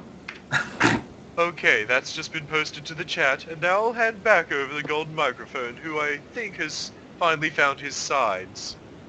Well, it's very short. Okay, so I'll take the bigger paragraph and I'll take the last line. So, alright. So I'm doing that, you do that, I'll do that. Okay, this fanfic is called Good Gravy. And you're all gonna enjoy it cause it's the thing with gravy and Andrew with the baby.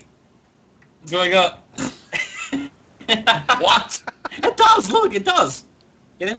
Andrew baby. Oh yeah, your baby. Yeah. Okay, go, let's do this. Are there any quotes in this or is this, oh no there isn't. So Fucking good. I can't read my Sean McCullough. Ah. It all started with a gravy boat. That's a meticulously curved gravy boat. All it ever wanted to do was pour gravy over everything and every pony. Ponies and others alike would never understand what it means for the gravy to pour gravy over the guests. Getting it to release all over their food and watching them eat it had its moments. But there was always something special about being able to get on the guests themselves. It was always so hot to see. Less sentient creatures had their moments too, and they had no choice but to lick themselves clean. Those moments always excited the gravy boat. Fucking hell. Yep. Fucking... It was on this occasion that a certain pony made itself a guest for the dinner it was serving for. This pony, a Pegasus, featured an attitude like no other. It was something of a bore at first sight moment. This personality, complemented by a very fit curvature, the gravy boat could not help but let its hot gravy tongue out and pant. This was all too much. It decided to savor this sight a little while longer and serve the other ponies, starting with Pink Earth Pony. It found her to be quite friendly and decided to give her a quick lick. Oh, so devious Stalin! Before letting itself loose over her dish, it could feel itself clench joyfully with first batch. But its time was not over yet. Roman, come bowling. No, I don't want to go fucking bowling! I'm busy, Roman. Go bowling on your own. Look at that, fucking perfect. The other ponies didn't quite share the same friendliness, but showed a sincere politeness to it. So it satisfied itself by doing its work over their dishes. Fuck no. Finally, it made its way to the Cyan Pegasus. It attempted to give a cool, casual effect to make its way to her. Is this about Dash? I think so. Fuck you, Ian. But its excitement got the better of it. Not being able to contain the sudden urge for release, it leaps forward towards Pegasus and just shoots it all out across her lap. The sheer sight, I realize what this is from now.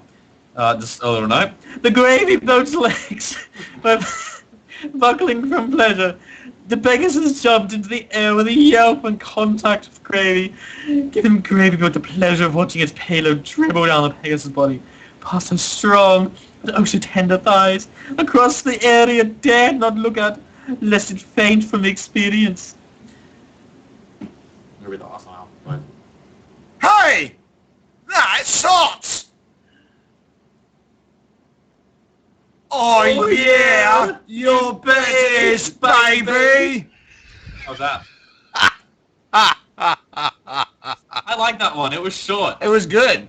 Short, good. Why does this sound like GTA? I wonder. Hey, gravy boat, come bowling! For the last time, I don't want to go fucking bowling! What do you got against bowling, gravy boat? It's good hot fun. Hey cousin, come to strip club with me. No, I do not want to go to strip club. I'm too busy being on mash and potato. Come to It's PonyCon same AU, meet the gravy boat. Come to PonyCon AU. You will literally get to sample out of the gravy boat. PonyCon AU, go 18 bowling. It's BowlCon. You literally walk in and people just fucking bowl. That's what it is. Everyone is also Roman. Roman, no, don't know what... Now let me hear you say yeah, and everybody back into the yeah. Back to the beans and in the fun. And back into how did I go from Nicki Minaj to that? How does it not? I don't know. Are you done? I'm not done. No, I am not done. I'm not done. It's very good. I'm not done. No one's done. I don't like to think I'm done. Nobody's done. I'm not done. Oh, fuck. I'm not done. Well, yeah. You guys might, you might not be done, dear Koroshi, but for the night, we are done on FanFiction Fridays. I think they're done. I Are think they we're done? We are indeed Are they done. done? I'm fucking we're they're fucking done. We're They're fucking done. That's it, yeah. Luke, Luke, no, don't go, Luke. No. Fucking done. No, come back. Fucking no. Luke, come back. I respect that, but you gotta see how we're dealing with it. Luke. I believe I can fly. I know you can't do it alone, and neither can I. At some point, you gotta fucking draw a line in the sand, man. This is some point you gotta ask yourself, what are you gonna put up with today? Not fucking this. Not fucking this. Well, Welcome to Drunk Grumps. We're not even drunk. Hey, I'm drunk. I'm not drunk at all yet. No, wait, no, it's supposed to be the other way around because you're usually the one that drinks. Alright, you go. Okay, yeah, you go because you're the drunk one. I'm not drunk right now. You gotta say but I'm not drunk. I'm not either. You gotta. Okay, neither of us drunk right now. You're the Apparently it's token sweaty. drunk. You're the token drunk. Hey, I'm drunk. I'm not the drunk. And we're the game junks. No copyright. All right, and with that, I think we're going to go ahead and close off the night. Thank you very much, Koroshi and Glitch or Strobe. What do you want to call? Okay, just so he wants to be known as cunt. 8 of us here will know. Strobe is for my non-pony ventures, which is like this distance and the Z remix and like Lightwave. All that is non-pony. Glitchhog is still for my pony stuff. Ah, okay. See, I wasn't aware of this. Yeah, because I don't want to go into I want to make a career out of this, and I don't want to go into like the real world with like, hey, you know, like Glitchhog guy, he's fucking cool. That doesn't sound as good as, hey, that Strobe guy released a new song. It's fucking cool. No, but Glitchhog is like a homage to your love of the Sonic franchise. Fuck Sonic. I didn't know you swing that way. He likes Sonic. I hate Sonic. He loves Sonic. I hate Sonic. He loves it. Don't listen to this liar. Michael Dragon is his deity. Oh, God. Anyway, we're going to end tonight with My name's Michael Dragon, and I've got real big hands. I like to eat feathers, and I like to stick my hands down my pants. I'm really fucking awkward, and I can't be seen in public because every time I do, I go and make an ass of myself. And also, just before we go, yes, I did actually gain something.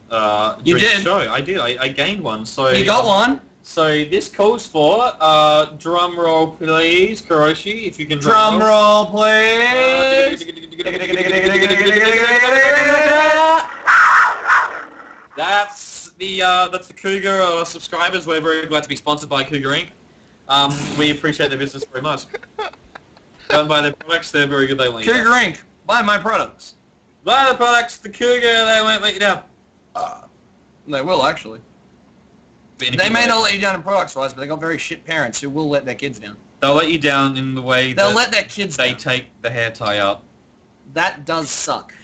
And you know what that deserves? What does that deserve? You know exactly what that deserves. No, it needs the other one. Well, that one. That's you attempting to put a hair tie in there. That's just horrible. Have you seen me try to put a hair tie on? It's the most That awkward sound thing is ever. actually called insane person. Excellent. We're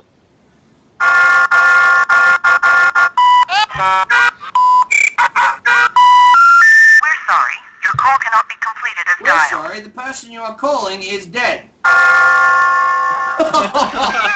And with that death knell, we are now stopping the show. Thank you very much, Koroshi and Glitch. This has been FanFiction Fridays. Not a We're problem. gonna finish with goodbye, sweetie Belle.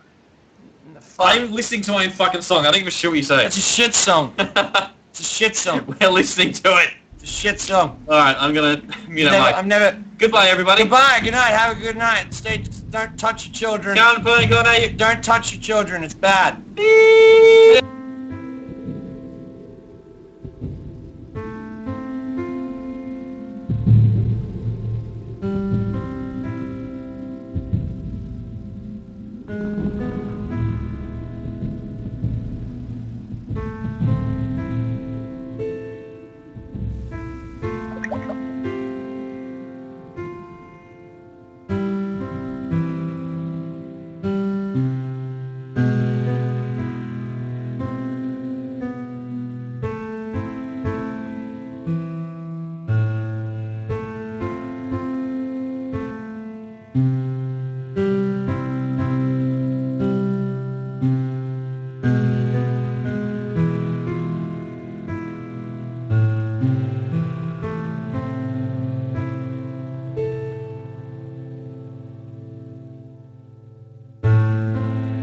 Oh, sweetie, how I miss you. I'm clouded by a sense of urgency. All the times I had ignored you. Regret flows from my everything, and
water hurts.